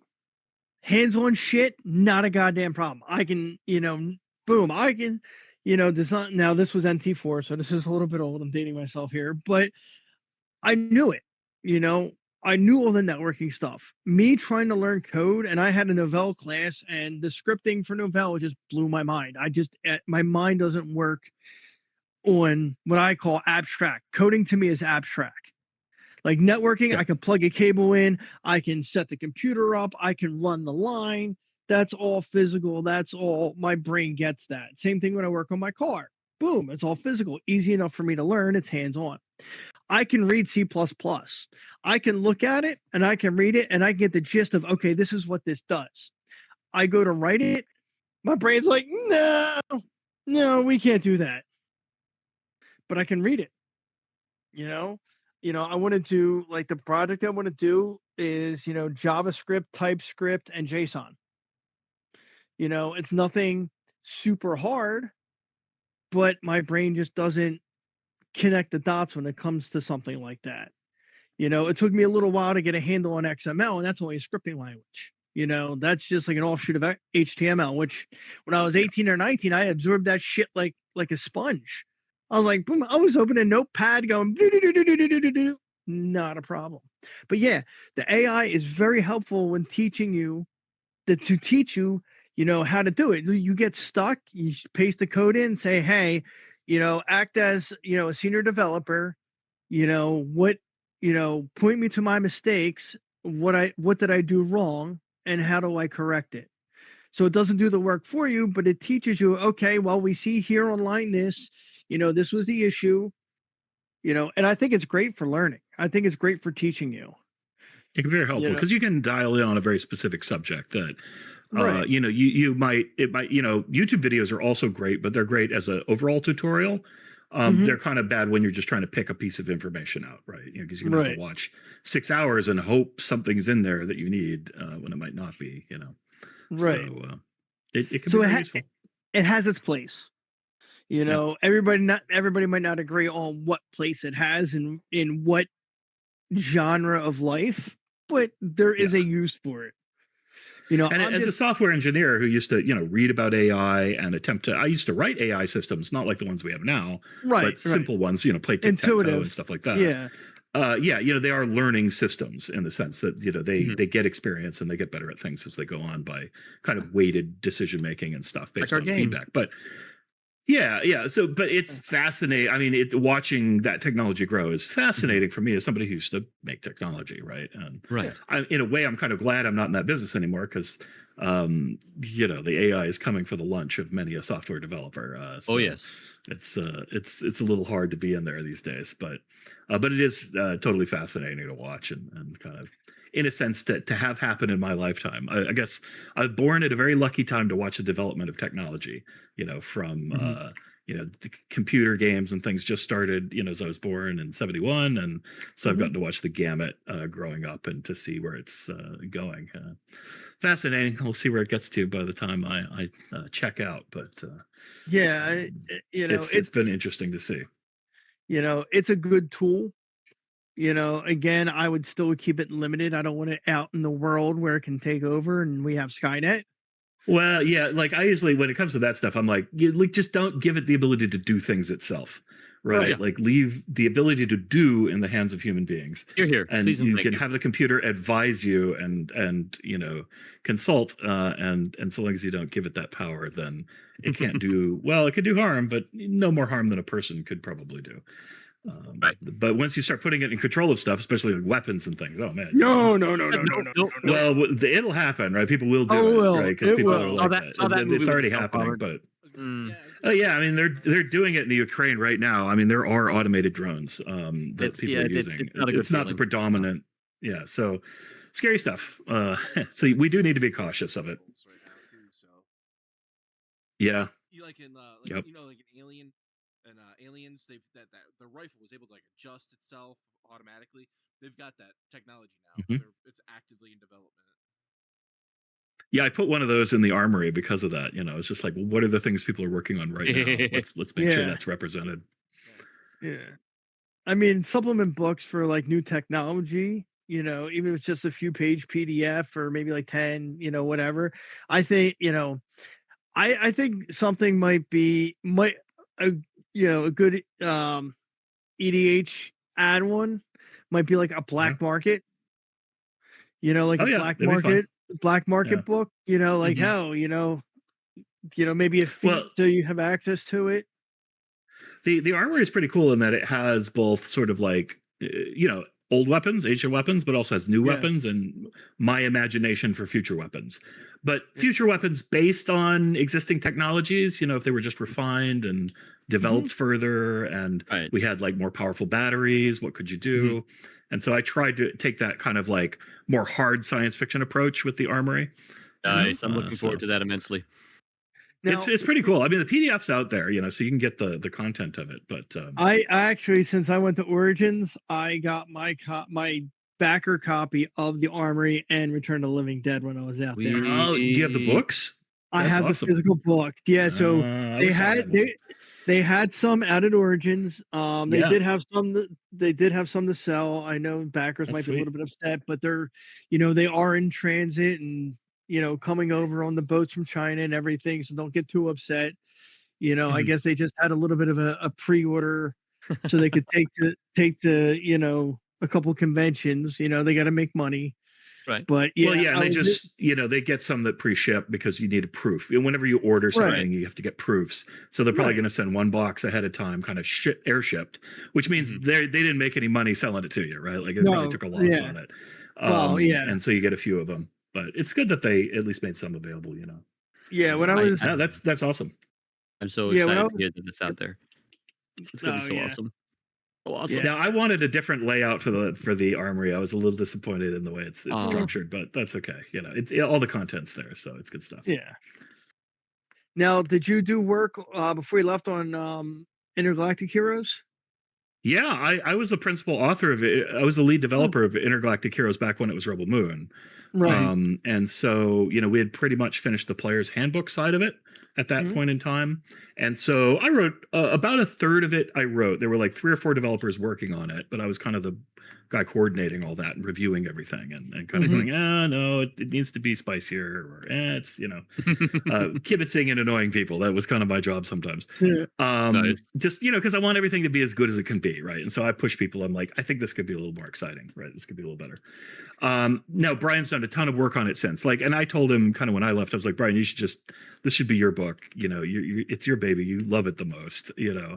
And you've done so much work on it since I worked on it that you should really kind of claim it as the principal author. So I think when it comes out, it will be best. Is a Brian C.P. Steele, creation. But I had a pretty heavy hand in it. I wrote a lot of the classes. I did the weapons for the most part, and a bunch of other stuff. So, not all the weapons, but I did a big pass. I was like, they just don't feel science fiction-y enough. Like, so I went in and science fictioned them up a fair bit.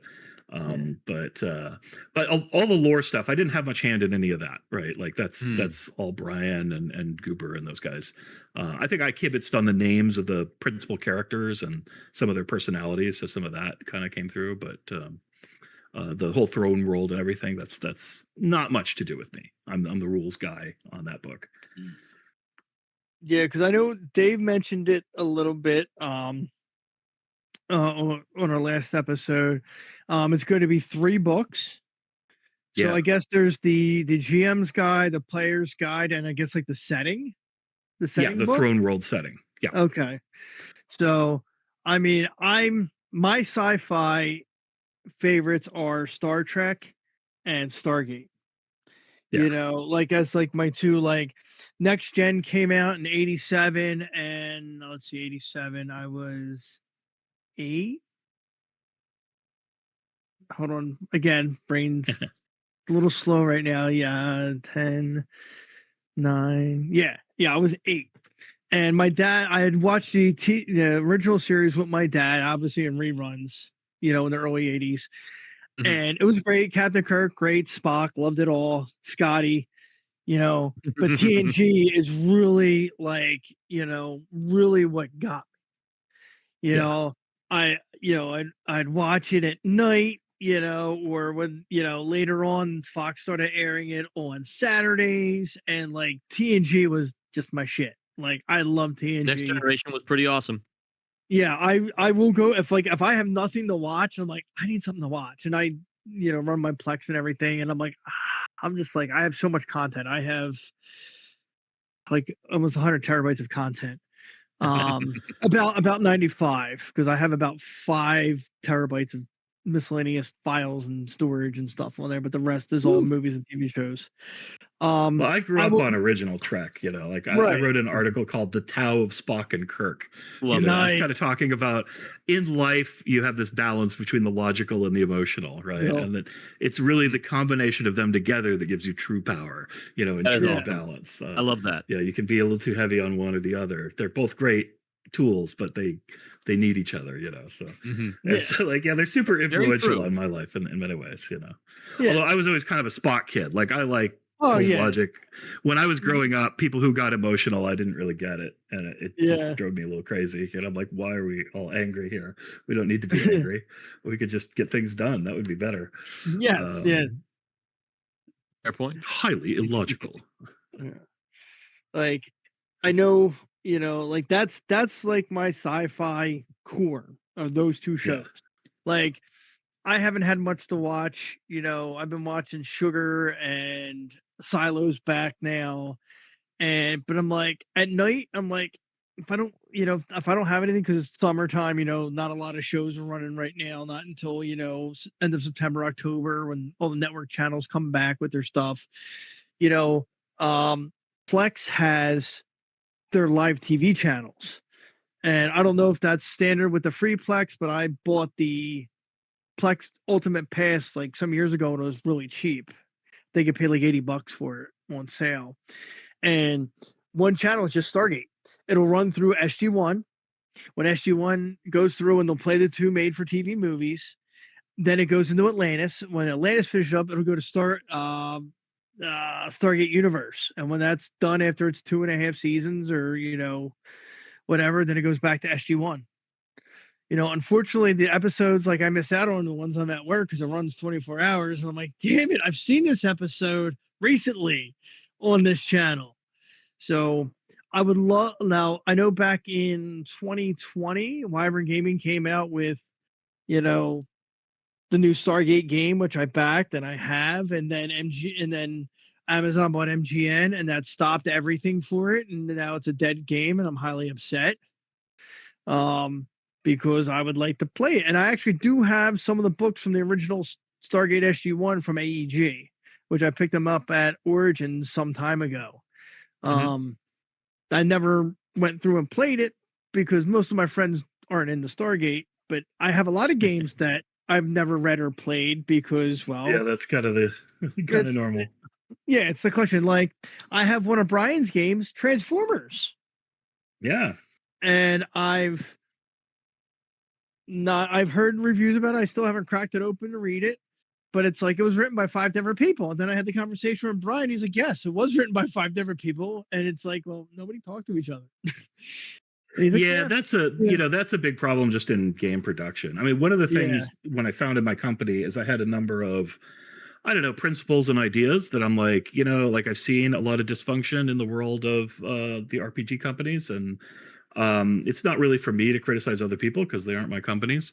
Right. But what I can do is found a company that's based on my principles and things that I think are really important. And I don't want to ever put a book together where I just take 4 people's or 5 people's things and just jam them together and kick it out the door. Right. That's just not how I'm going to roll. Right.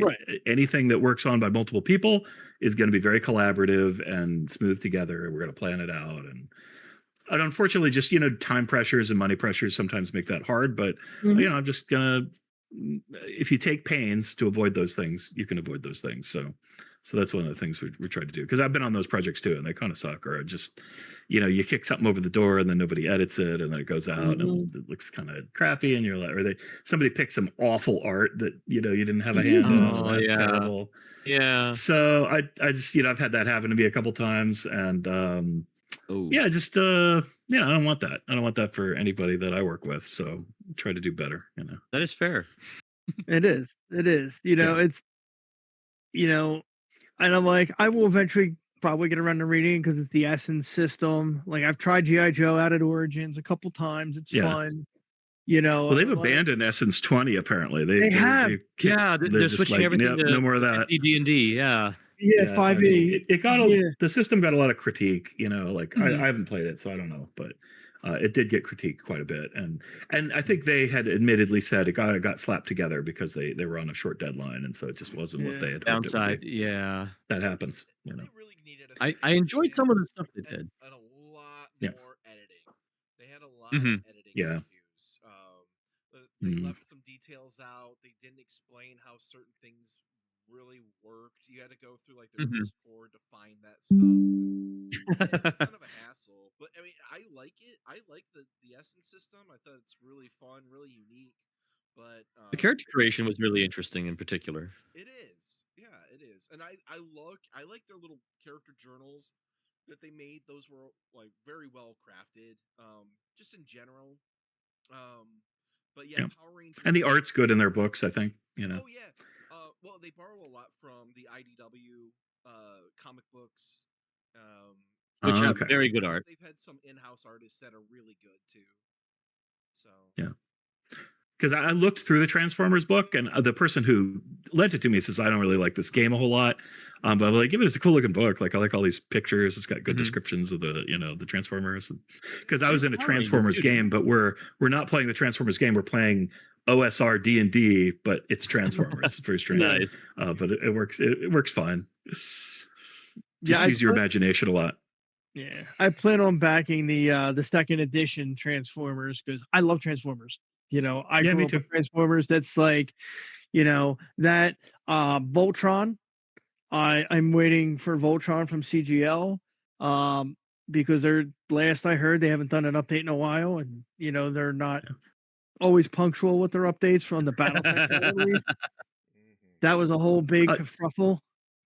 But another thing you can get at my website at sigtrent.com is the Transformers unofficial war game, which I wrote with my buddies back in high school, but was updated sometime recently. Anne's going to do a layout version of it for it at some point when we have not better things to do.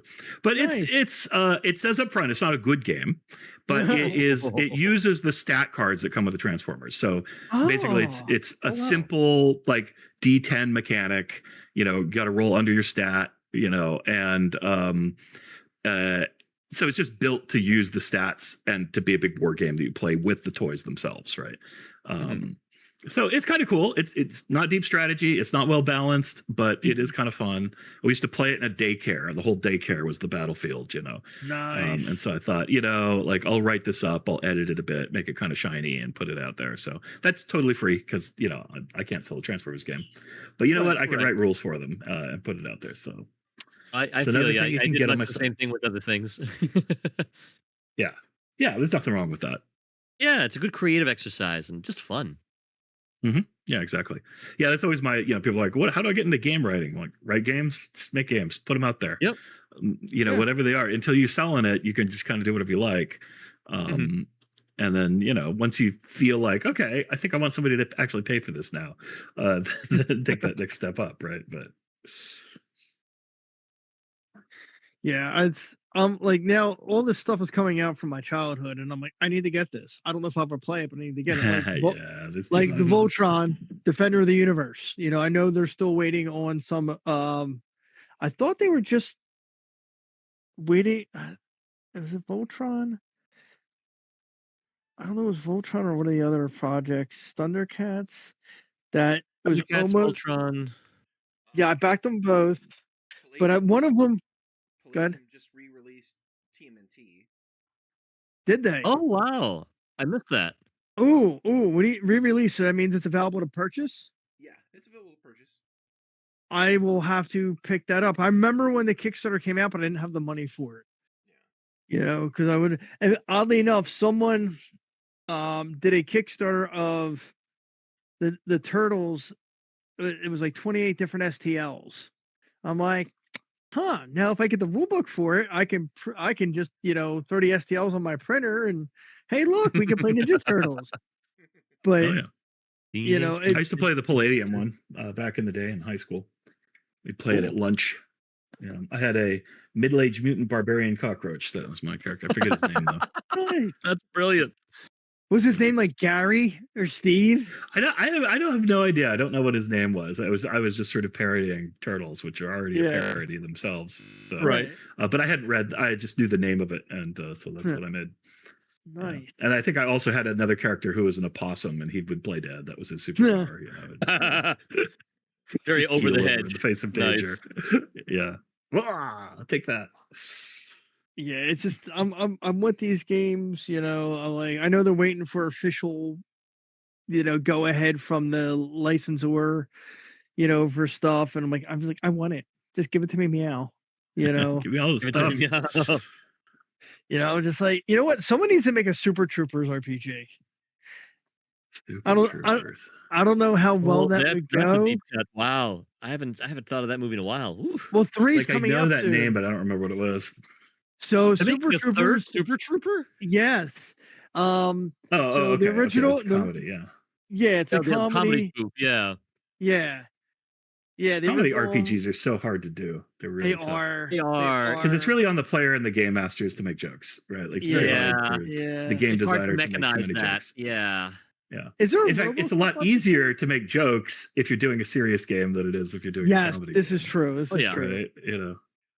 Because you can play off of the straightness and say something funny, but it's very hard to do when the whole thing's supposed to be funny. So, Paranoia, I think, is the game that is the funniest, that is the best, right? Like of all the comedy games, that is the king.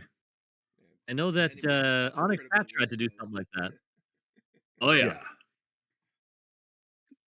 Do we have a RoboCop game? Not specifically dedicated that I'm aware of, but Oh, well, that's called Universal Soldier from Evil Genius games. Well, you can absolutely build RoboCop. I may have tried to. Yeah, I kind of did. My opinion was that it was more RoboCop than it was Universal Soldier. Right, like, and that's a good thing because RoboCop's much better than Universal Soldier, and so I heartily approved of that direction that Cooper took it in. Right, I was like, yes, no, this is much better than it could be. So yeah, I think the way he did it, it really feels RoboCop to me, and it's the perfect, RoboCop source book. If you just file off the serial numbers and, Yeah, they Amazon MGM is coming out with a RoboCop series because they were going to do Stargate and they's like, no, we're not going to do it anymore. But here's RoboCop. I'm like, I don't think there's more RoboCop fans than Stargate fans. Like, granted, RoboCop was this. So my first R-rated movie, going back to 1987, was Good Morning Vietnam, and my dad wanted to see it, so we went to the theater. It was a little two theater, movie theater that we had at this particular location, and we went, saw Robin Williams. I had to go to the bathroom, so I went to the bathroom on the way back. I'm like, oh, RoboCop's playing. I walked in, and the scene I walked in is right where RoboCop shot the dude right in the junk. So I'm like, just set your butt down. You're like, yeah, this is for me. I'm like, well, I always stood there. Now, because I was a kid, I was probably like 8 years old, and I didn't really think too much about it, because it was the 80s. And now I probably could have stayed there, as long as I was back before the other movie ended. My dad probably wouldn't even noticed. So, but I stood there just for a couple minutes, like, oh, I better get back before I'm missed. Little did I know that I never would have been missed anyway, because that's just what the 80s were. But no, that's the scene, and I'm like, eventually I saw it, and they had a guy just up as RoboCop on our West Coast video one time, and I got to go meet quote unquote RoboCop, and it was fun. I miss the 80s. And then I remember Sting wrestling with RoboCop in WCW. Wow. Well, RoboCop was like a celebrity guest wrestler one time. Was that? Well, WCW. He was tag team partners with Sting. Oh, hold on, wait. Is it Hold on. WCW was World Championship Wrestling. Yeah, it's gone nowadays, but no, it is. But I think that was here in Philadelphia. It might have been. I'm not too familiar with the territory. Because we had a couple of minor league wrestling going on here. I think indie wrestlers they usually call them. Yeah. I don't know. I haven't watched it since Junkyard Dog and Hulk Hogan on the WWF. So once I found that it was fake, I'm like, oh well, forget this. That's what I like about it. It's right. It's like role playing. Like wrestling is very much a role playing performance. Yeah, it's a male soap opera. That's all it is. Yeah. It's like that's great. My one buddy's there's a wrestling card game, my one buddy's heavily involved in, and in fact the owner of the company actually paid for him to go to Origins in 2021, and because Origins was in October, and I had no idea it was there. I was playing Shadowrun, and 100 feet away was my buddy playing the wrestling game, being way too fucking loud, so we couldn't hear our Shadowrun game because it was in the exhibition hall. Yeah, that's a hard. And I'm like, yeah. But I'm like, and I had no idea until we got back that he was out there. And Sig, I shit you not, he lives about 300 yards from me as the crow flies. Yeah, cool. So I'm on one street, we have an elementary school, and then a little bit past there is his house. So it's not like, oh, we're in the same city. We're the same, vicinity. And I had no idea he was out there, because I would have drove him out and I would have drove him back. But what happened was the guy who owned the company drove down from New York, picked him up, and then took him out to Ohio. I'm like, cool. He didn't have to pay for the room. The guy wanted him there so bad that he's like, I'll pay for everything. Just come out. So, which was cool. Yeah, Evil Genius used to fly us out to the cons, so that was it's good times. Cool. Yeah, well, when you're an employee, it's always a little crazy, but Oh yeah, yeah. There's a lot of craziness, but it's cool. There's awesomeness in the crazy. Yeah, you cannot say it wasn't fun. No, yeah. Well, and I always like the part where talking to people and running games and all that part. I hate setting up the booth and tearing it down. That's the worst for me. But my back gives me trouble, and it's just like, oh god, I'm too old for this. Yeah, I understand. But you got when you got a small team, everybody's got to pitch in on everything, basically, right? Right. So, like I signed up to run three redemption games this year. My Wednesday night game went off. It was my one cousin from Texas who met us out there, and a father and his two sons. Great, everybody had fun. It was a little 2-hour intro adventure. My game scheduled for Thursday did not go off. No one signed up, so I ended up going. I talked to Curtis and Christy, and I said, "Hey, listen, if you guys don't need me, I'd like to go help out at the booth." And like, oh, sure, no problem. So I went out and, they had an intern. One of the interns was working. So they had 3 interns this summer, whatever. One of them was working there. Eric was there. And there's an employee, Mike, that was there. And, I got there and said, hey, listen, I'm going to hang out and volunteer here if you guys want to go get lunch, whatever, because they were there since the exhibition hall opened. Yeah. So, Eric wandered off to get food. Yeah, the intern. I'm like, I see. I work in sales. I work in wholesale for plumbing and HVAC, and I have to sell stuff. That's my job. I'm a little bit step back from that because now I'm doing all the internet stuff. I'm trying to move into that as a full-time role, but management's dragging their feet. But I had fun just going there and talking about the game.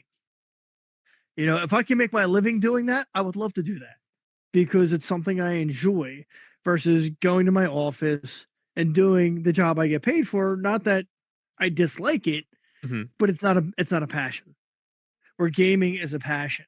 So, I'm talking, anybody who wants to listen. Oh, did you hear about this game? I kind of know about it. I've heard something. I'm like, oh, well, here, hold on, come over here. Let me tell you about it. And I did this at PAX 24. I went down, I just hung out. I wasn't running anything. I wasn't really playing anything. We did the podcast and, I just wanted to hang out. So I hung out with Haley at the booth, on Thursday or Friday and, mostly on Saturday. But I'm like, oh, because there's not a lot of role playing at PAX Unplugged. And I would go more if they had more role playing. Basically, it's D&D, Pathfinder Society, and a couple of sprinkling. Like, there's no, I didn't see BattleTech there. I didn't see Shadowrun there. I'm like, well, you got I'm done with Adventure League. I played a few times in Pathfinder Society for Pathfinder First Edition because my friend was running it, and he's like, "Oh, come play." I'm like, "Okay, I'll come play." I just don't like, I have to, I'm going out, I'm collecting artifacts and treasure, but I have to hand it over to this organization. I'm like, I don't like that. Like, I want it for me. I don't want it for you. I want it for me. I'm basically a hired Indiana Jones. I'm like, man, it belongs to a museum. Oh, I'm the upside. It belongs to me. I did all the work. Why don't I get to keep it? So, but PAX Unplugged I feel that the role playing is neglected, kind of like Minis is at Origins. So, I hung out at not uncommon, mind you, but like I've been to a lot of cons where there's a lot more board gaming than anything else or cards. Like when Magic first came out, that happened too. The players are like, "Hey, you took all our tables, face." It's like, right. Yeah, but you didn't have anybody sitting at those tables, so well, if you didn't have anybody sitting there, whatever you got. It's just. But I had fun just hanging out, working the booth, talking about the game. Hey, let's oh, here, my pitch is like, have you heard about Everyday Heroes? Well, no. I'm like, oh, well, the gimmick, is you're an everyday person with an everyday job. Like, hey, what do you do? Oh, well, I'm this. Like, oh, well, that's in the book right here.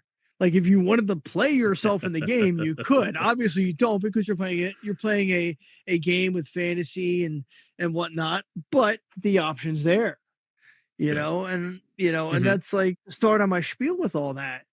It's like, oh well, this is a modern day. You work for a covert organization, and but you still work your everyday job. That's how you get paid. And then they give you a call and say, hey, we got a mission for you. Time to save the world. So just imagine, you're working your everyday, you're working your normal job, and you get a phone call from your handler and says, hey, Sig, we need you. We got a mission. And you're like, all right, I'll be there.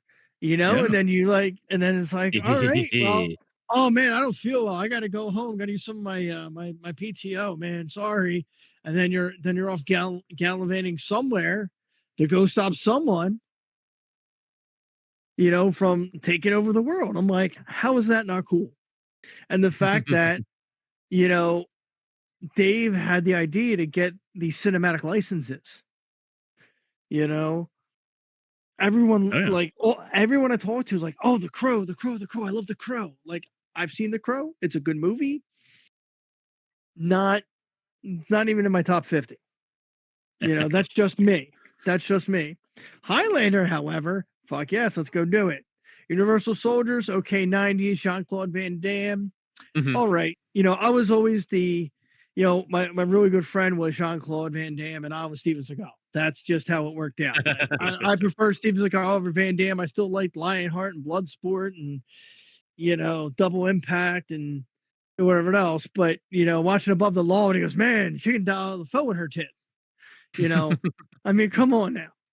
And then but there was some, Kong Skull Island I could give zero shits about. I wrote Pacific Rim. I actually think that, because I've watched all the movies, right? Yeah. I actually think, if you're just objectively going, which movie is the best made, Kong Skull Island is the best made of all those. I do love the movie, I have to admit. It's a very well-crafted movie that was a challenge to write because it has so many characters and stuff, but it really comes together. Now, it's not my favorite of that lot, right? Yeah. But it is I was surprised Total Recall is a freaking amazing movie. So I think that Total Recall is better than Kong Skull Island. It has some rough spots in it, when you go back and watch it. Some parts don't hold up great, but it has some of the best scenes, of scene stealing stuff. But it's probably one of my least favorite books in the collection because I don't know, just I like some of the stuff in some of the other books better. Right. That's probably my favorite movie. There's not too much. There's not too much the characters can do against the main creatures, with the Titans and such. There's only the movie doesn't give you a lot of stuff to build with. The adventures that we did are pretty cool because you have to go outside the movie's four walls to make cool stories, right? Right. That was actually the first adventure I ever ran at a con. For Everyday Heroes. It was at, I think, the first Origins that everyone came out to, and I got to be one of the folks doing the Kong Island hunting adventure. You're invited to an adjacent island. Yeah, I've run that one. Retrieve species. It was so much fun. And I used Kong Skull Island when I was playtesting Shotgun Fantasy because I would throw fantasy characters into Skull Island, basically, right? And then they have the fantasy characters have to figure out what a Jeep is, while a giant creature is attacking them and such. Nice. It's like the easiest, that book is the easiest one to okay, we're gonna run an adventure, right? You're on an island and there's this monster, right? Let's go. Oh yeah. Yeah, I mean, that was a good gimmick Dave did to do the cinematics. The only thing. Oh yeah, it was a great idea. I mean, that was his inspiration for it, right? He loves those movies, and he knew people that could get licenses. He didn't have them when we first started, but he knew he could get them, and so and a lot of people didn't think it was real. They were like, "Well, no, that's impossible." I'm like, I mean, we got 5 of them from one company, right? So true. They weren't each deal separately. There were 3 deals, for the 8 different licenses. But, well, that's not bad, saving some money there. You're like, hey, if you want to do this, we'll get these 5, for a bundle price or whatever. Yeah. And they were all companies, some licenses just impossible to get or super hard. Yeah. But these are companies that wanted their stuff to be out there. Basically, they wanted us to increase the visibility of the things they were doing, and so they were reasonable deals because of that. We weren't, it wasn't just a one-sided relationship in that sense, right? And so, right, you're marketing for that's that. kind of what it is. Effectively, yeah, we're kind of building. Yeah, we're doing that some grassroots marketing in a sense. We're still paying them, right? Don't get me wrong, but yeah, it is. There's a little bit of two-way street, so which you have to do because there's not a ton of money in role-playing games. I mean, there's some, but it's it's not giant piles. So unless you're CGL or WotC or yeah, I mean, Pathfinder people, Paizo, Yeah, Paizo, like WotC is the only company that makes serious money, and that's mostly from Magic and stuff. But they make good money from D&D, and then everybody else. There are some companies that are legit full businesses that employ other people, and then there's everybody else who struggles. And is always one giant failure cluster, problem away from complete disaster. That is just kind of the nature of the business, but.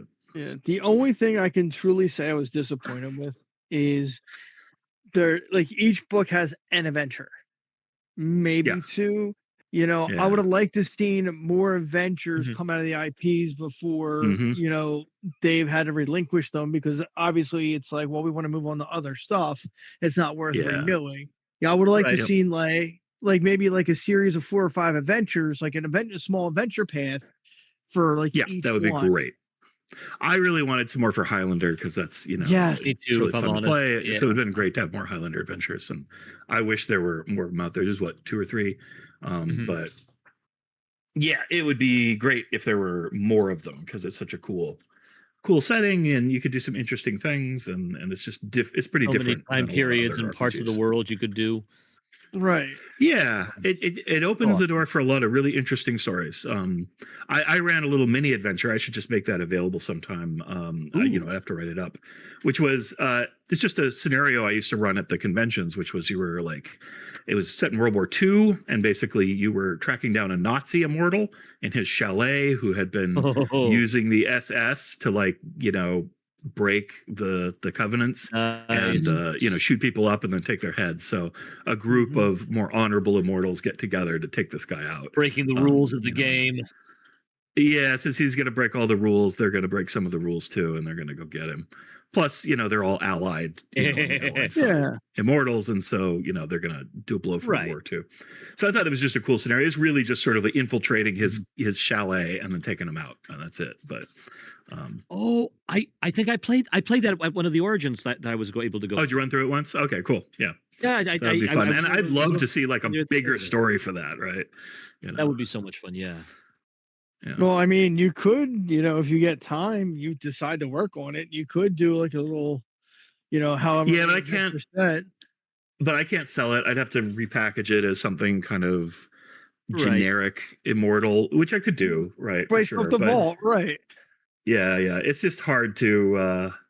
I don't know. I've got so many project ideas, right? So they gotta get in line. So right now we're doing the card game is the big focus because that will branch me out beyond Everyday Heroes, which I need in order to kind of have a full running business. Because Everyday Heroes is great, but it is a subset audience, and not even everybody in it will buy third-party material, even though I created the game originally. So I'm like, don't think of it as third party. Think of it as the original author. But at any rate.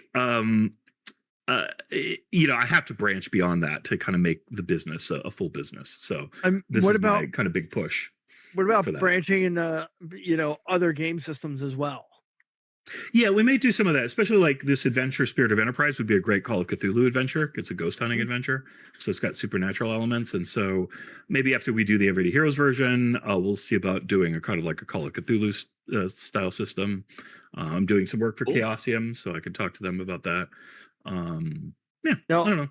I know you were originally working on Military Heroes. Obviously, that's on the back burner now. I don't know the status of that project. It wasn't very close to when I left Armory was basically done, right? But still needed art and need layout and all that jazz. But Military Heroes was in a pretty haphazard state, right? And so I don't know how far they've brought it since then, or even if it's a focus. Basically we had created a bunch of ideas. There was a lot of material written for it, but it wasn't quite coming together as a book yet. It's just a lot of individual pieces of things. So hopefully that still sees the light of day. It's a cool idea, and the play tests I did went really well. But I don't know what the story is. Now I bring that So- up because have you do you know Twilight 2000? Yeah, Yeah. for sure. I played that in Yeah. high school too. Right. My buddy went to Marine boot camp in '93 and came back with Twilight 2000 version 2.2. So we played a lot of that, and I had gotten Yeah. my hands on a copy of 2013. We played that for a little bit, and I backed 4E on Kickstarter. So I've got a copy of that. In fact, a friend of mine's like, "Oh, I want a copy too," and never paid me for it. So, hey, you know what? Hey, other friend, here you go. I've already paid for it. You know, happy whatever. You know, this is for you. You know, screen and Yeah. all. What you, I mean, they have the license to be able to put your own stuff out for that. So if you want to, you know, if you have the military-esque ideas, you can, and you want to get away from Everyday Heroes, you can always do stuff for Twilight because Free League has, you know, everything. You know, I see a lot of user-created content on drive-through, and so I just saw something on Reddit today. Two things. One was some type of NPC automation, and then the other one was like an ammo tracking thing. And I'm like, it's for Foundry. And I like VTTs. I'm embedded with Fantasy Grounds, which apparently did not treat Dave very well at some point. And it upsets me because I really, really, really want Everyday Heroes on Fantasy Ground. I have Foundry. I got a $10 code when I, you know, $10 off for 20%, whatever it was when I backed Twilight 2000. So I bought it for $40. I just never sat down to learn how to use it. Yeah, I thought So there was a fan who did a Fantasy Ground thing for Everyday Heroes. So I don't remember exactly. So Somebody did something. Kodiak on the Discord Yeah. came out with a 5e extension for Everyday Heroes. For whatever reason, my install has had problems with it. Oh, okay.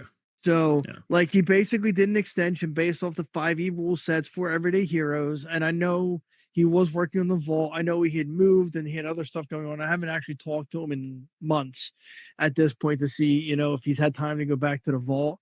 But something official, you know, like the rules themselves as their own file, I think would be much better. But, you know, for whatever reason, Dave had a bad experience with the Smiteworks who does Fantasy Grounds, and it irritates me because I'm like, well, you know, what is their problem? Like, obviously, Everyday Heroes is a smaller game. You have to find someone willing to create it. Yeah, So, that's the and hard part. obviously It's just costs like money. economically, it's tough because it's a Right. lot of work to do. So you don't want somebody. Most people won't do it for free unless they're just like a Obviously. fan, right? Right. And so it's hard often to justify the payment because, like, it's like how many more people are going to want it versus how much it's going to cost to make it, and they're usually expensive. You know, it's kind of a lot of work to do it. So it's hard. Like Anne was originally trying to do a VTT implementation for us for spells, but as a third party person, it's even tougher because we can't sort of put out our own version of Everyday Heroes. We'd have to integrate with the one that's already there, right? Right. But we don't own that code. It belongs to Evil Genius Games, so we can't mess around with that. Yeah. And it's not really built to be added onto. So, and it's even worse on Roll20, where you just like, if you are not the principal publisher, you cannot put out a thing that claims to be compatible with it, right? So it's really tough to do VTTs as a third party. I hate Roll20. I'm not gonna lie to you. I hate Roll20. Oh yeah, like it's definitely my least favorite of the ones I've used. But it's the most common. So they run Shadowrun missions online on Roll20, and I love Shadowrun. That is one of my favorite games of all time. Started with 2nd edition. I ran missions for 3rd and 4th edition. I have 5th edition in some of the books. I have a majority of the 6th edition books for Shadowrun, and I want so bad to fucking play it online and not have to run it. Yeah. But I refuse to use Roll20. I would dip my balls in battery acid before I ever use Roll20. Like I hate Roll20. Now Foundry, for me to learn the VTT, like I learned Fantasy Grounds because it's a lot of work. My one friend started running games on Fantasy Ground, so I'm like, all right, I learned by playing. You know, Foundry is a little bit different for the GM side. I bought it, I host it, I self-host it on my server. Not a big deal. I just don't know. Like I have the Everyday Heroes because I think I got that with the Kickstarter. I bought the vault. That was only $20. Now they do have the season 1 Ego adventures on there, and I kind of put Dave on the hot seat during the last show, and I was like, hey, can we get a bundle of all the season 1 assignments because good at a slight discount, because they're like, I think they're like $6.95 or something each on Foundry. I'm like, listen, if you can make them like $5 and put all of them together, I will buy the pack. The work's already done. Cool. He's like, oh, we could look into that. Because I put him on a spot there. Sometimes. No, it's like, to me, that's a pretty good idea. When they're not the newest thing, you discount a bit and bundle them up, and so what you got the main money out of it. All right. So now you put it as a bundle. It's season 2 starting to come out. It's like just like season 2. When season 3 starts to come out, bundle season 2, because I would rather pay once. And like if I paid, say, $50 for all 9 assignments, right? Maybe 55 if you include the 3 plot points, versus, $7 each or whatever it is each, 63, say $65. But if I pay 55 for everything, I get a savings. You guys still make the money because guess what? It's a slight discount, but the guy's already paid. You've already sold the individuals. You're probably going to get a few more sales if you do the bundle, because someone's like, well, I kind of want to get it, but I don't want to buy these all individually. Let me buy a bundle. I love, a good bundle is hard to find. Right. Consumer likes a little bit of a deal. And if you can offer a little bit of a deal, for all of them, that like now, example, Stargate, the RPG I mentioned earlier from Wyvern Games, they released it for Fantasy Grounds, and I have it. Because I found it. I'm going through my Fantasy Grounds. I'm looking at it, and I'm like, Stargate, really? Is that? And I'm like, oh yeah, remember they did release it because they can't sell it anymore, so it's not on the website. And none of the adventures had come out because, Amazon squashed that shit, when MGM sold out to them. So I'm like, well, they're never coming to that. But I have the core rules. I don't think you can find it anymore. But I have it because I downloaded it when they had it. And I'm like, great, I have this, and my computer ever crashes, I'm fucked. I'll have to back that up. But I'm like, now I was supposed to start running a Stargate campaign over my cousin's house because we finished her D&D campaign, and I gave the group some options, and I stupidly mentioned Stargate. I really didn't want to run it, but my cousin's like, oh, let's play Stargate. I'm like, fuck. I'm like, all right, we can do that. I'm like, damn it, I don't know why I mentioned it. Because I'm like, I really want to run like Vampire the Masquerade with them or Hunter the Reckoning. I want to get them away from D&D. And Stargate is just 5e space D&D. I love Stargate. But I'm like, I could run now I can run for Genesis because when my gaming store closed, I didn't even realize I still had the book, but I got the core rule book for that. I'm like, I can run this. I don't necessarily want to, but I'm like, I want to get them in playing something that's not D&D. And because my cousin, so I started running 2nd edition with her brother, and his two best friends back in 2000 back in 2000. They were in high school, 15, 16 years old. My cousin, she was like 10 or 11, and I would just run 2nd edition AD&D, and that's what we play. I go, they lived with my grandmother, so I would go over to my grandmother's house. We'd go in the basement. I'd bring over a case of Mike's Hard Lemonade because I'm a degenerate. And I'm like, hey, you guys got to start drinking. You're 15, 16. It's time. Obviously not the 10, obviously not my other cousin. She was way too young for that, but, I started at like 16 and like, well, that's the normal age to start, so we'd have some like hard. I make sure they didn't get too drunk, so my grandmother would notice. But and we played D&D in the basement. It was a finished basement. It was great, and then it's like back in 2019, I talked to my cousin like, hey, did you guys be interested in playing D&D?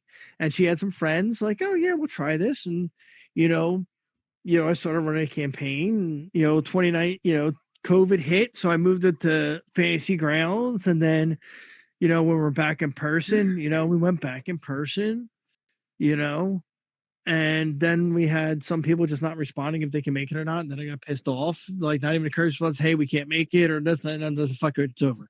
So, but Hey, real quick, it's 10:17. I need to be out the door like oh 4 shit. minutes ago. Oh, sorry. You should have just said something. Okay. All right. I have, bro. You should have said something earlier when we hit, you know, a little past an hour. We're at So we're at 2 hours and 10 minutes. Yeah. So Holy That was a while mackerel. ago. So so this has been a very fun time. We didn't even realize how much time has passed. Sig, that thank happens you when you're very having much. fun. Yes, Indeed. thank you for joining My pleasure. us. I think Thank we you should have so you much. back again to continue the conversation. Maybe Yeah, if anytime. our game is close to coming out or getting on Game Found, we can, you know, we can support you and have you back on. You can talk about that, and if there's any other works Yeah. that you have done in the meantime, bro, when you have the chance, we will get the links in for Sig's products on Sidekick, his website, and Drive Through. Robert, bro, do you guys have anything to say before I take us out? First, thank you so much for coming on today as our special guest, and absolutely loving Shotgun Fantasy at this very moment. Music to my ears. That's all for me. Bro, anything? no, I'm good. Okay. All right. All right. He's got to run. All right. All right, everybody. Thank you for joining us for season 2, episode 2. We hit with the great and powerful Sig Trent, you know, lead designer of Everyday Heroes. We will have him back on in the future. Everybody have a good night, bro. You know, get to work. See everybody next time. Take care. Bye-bye.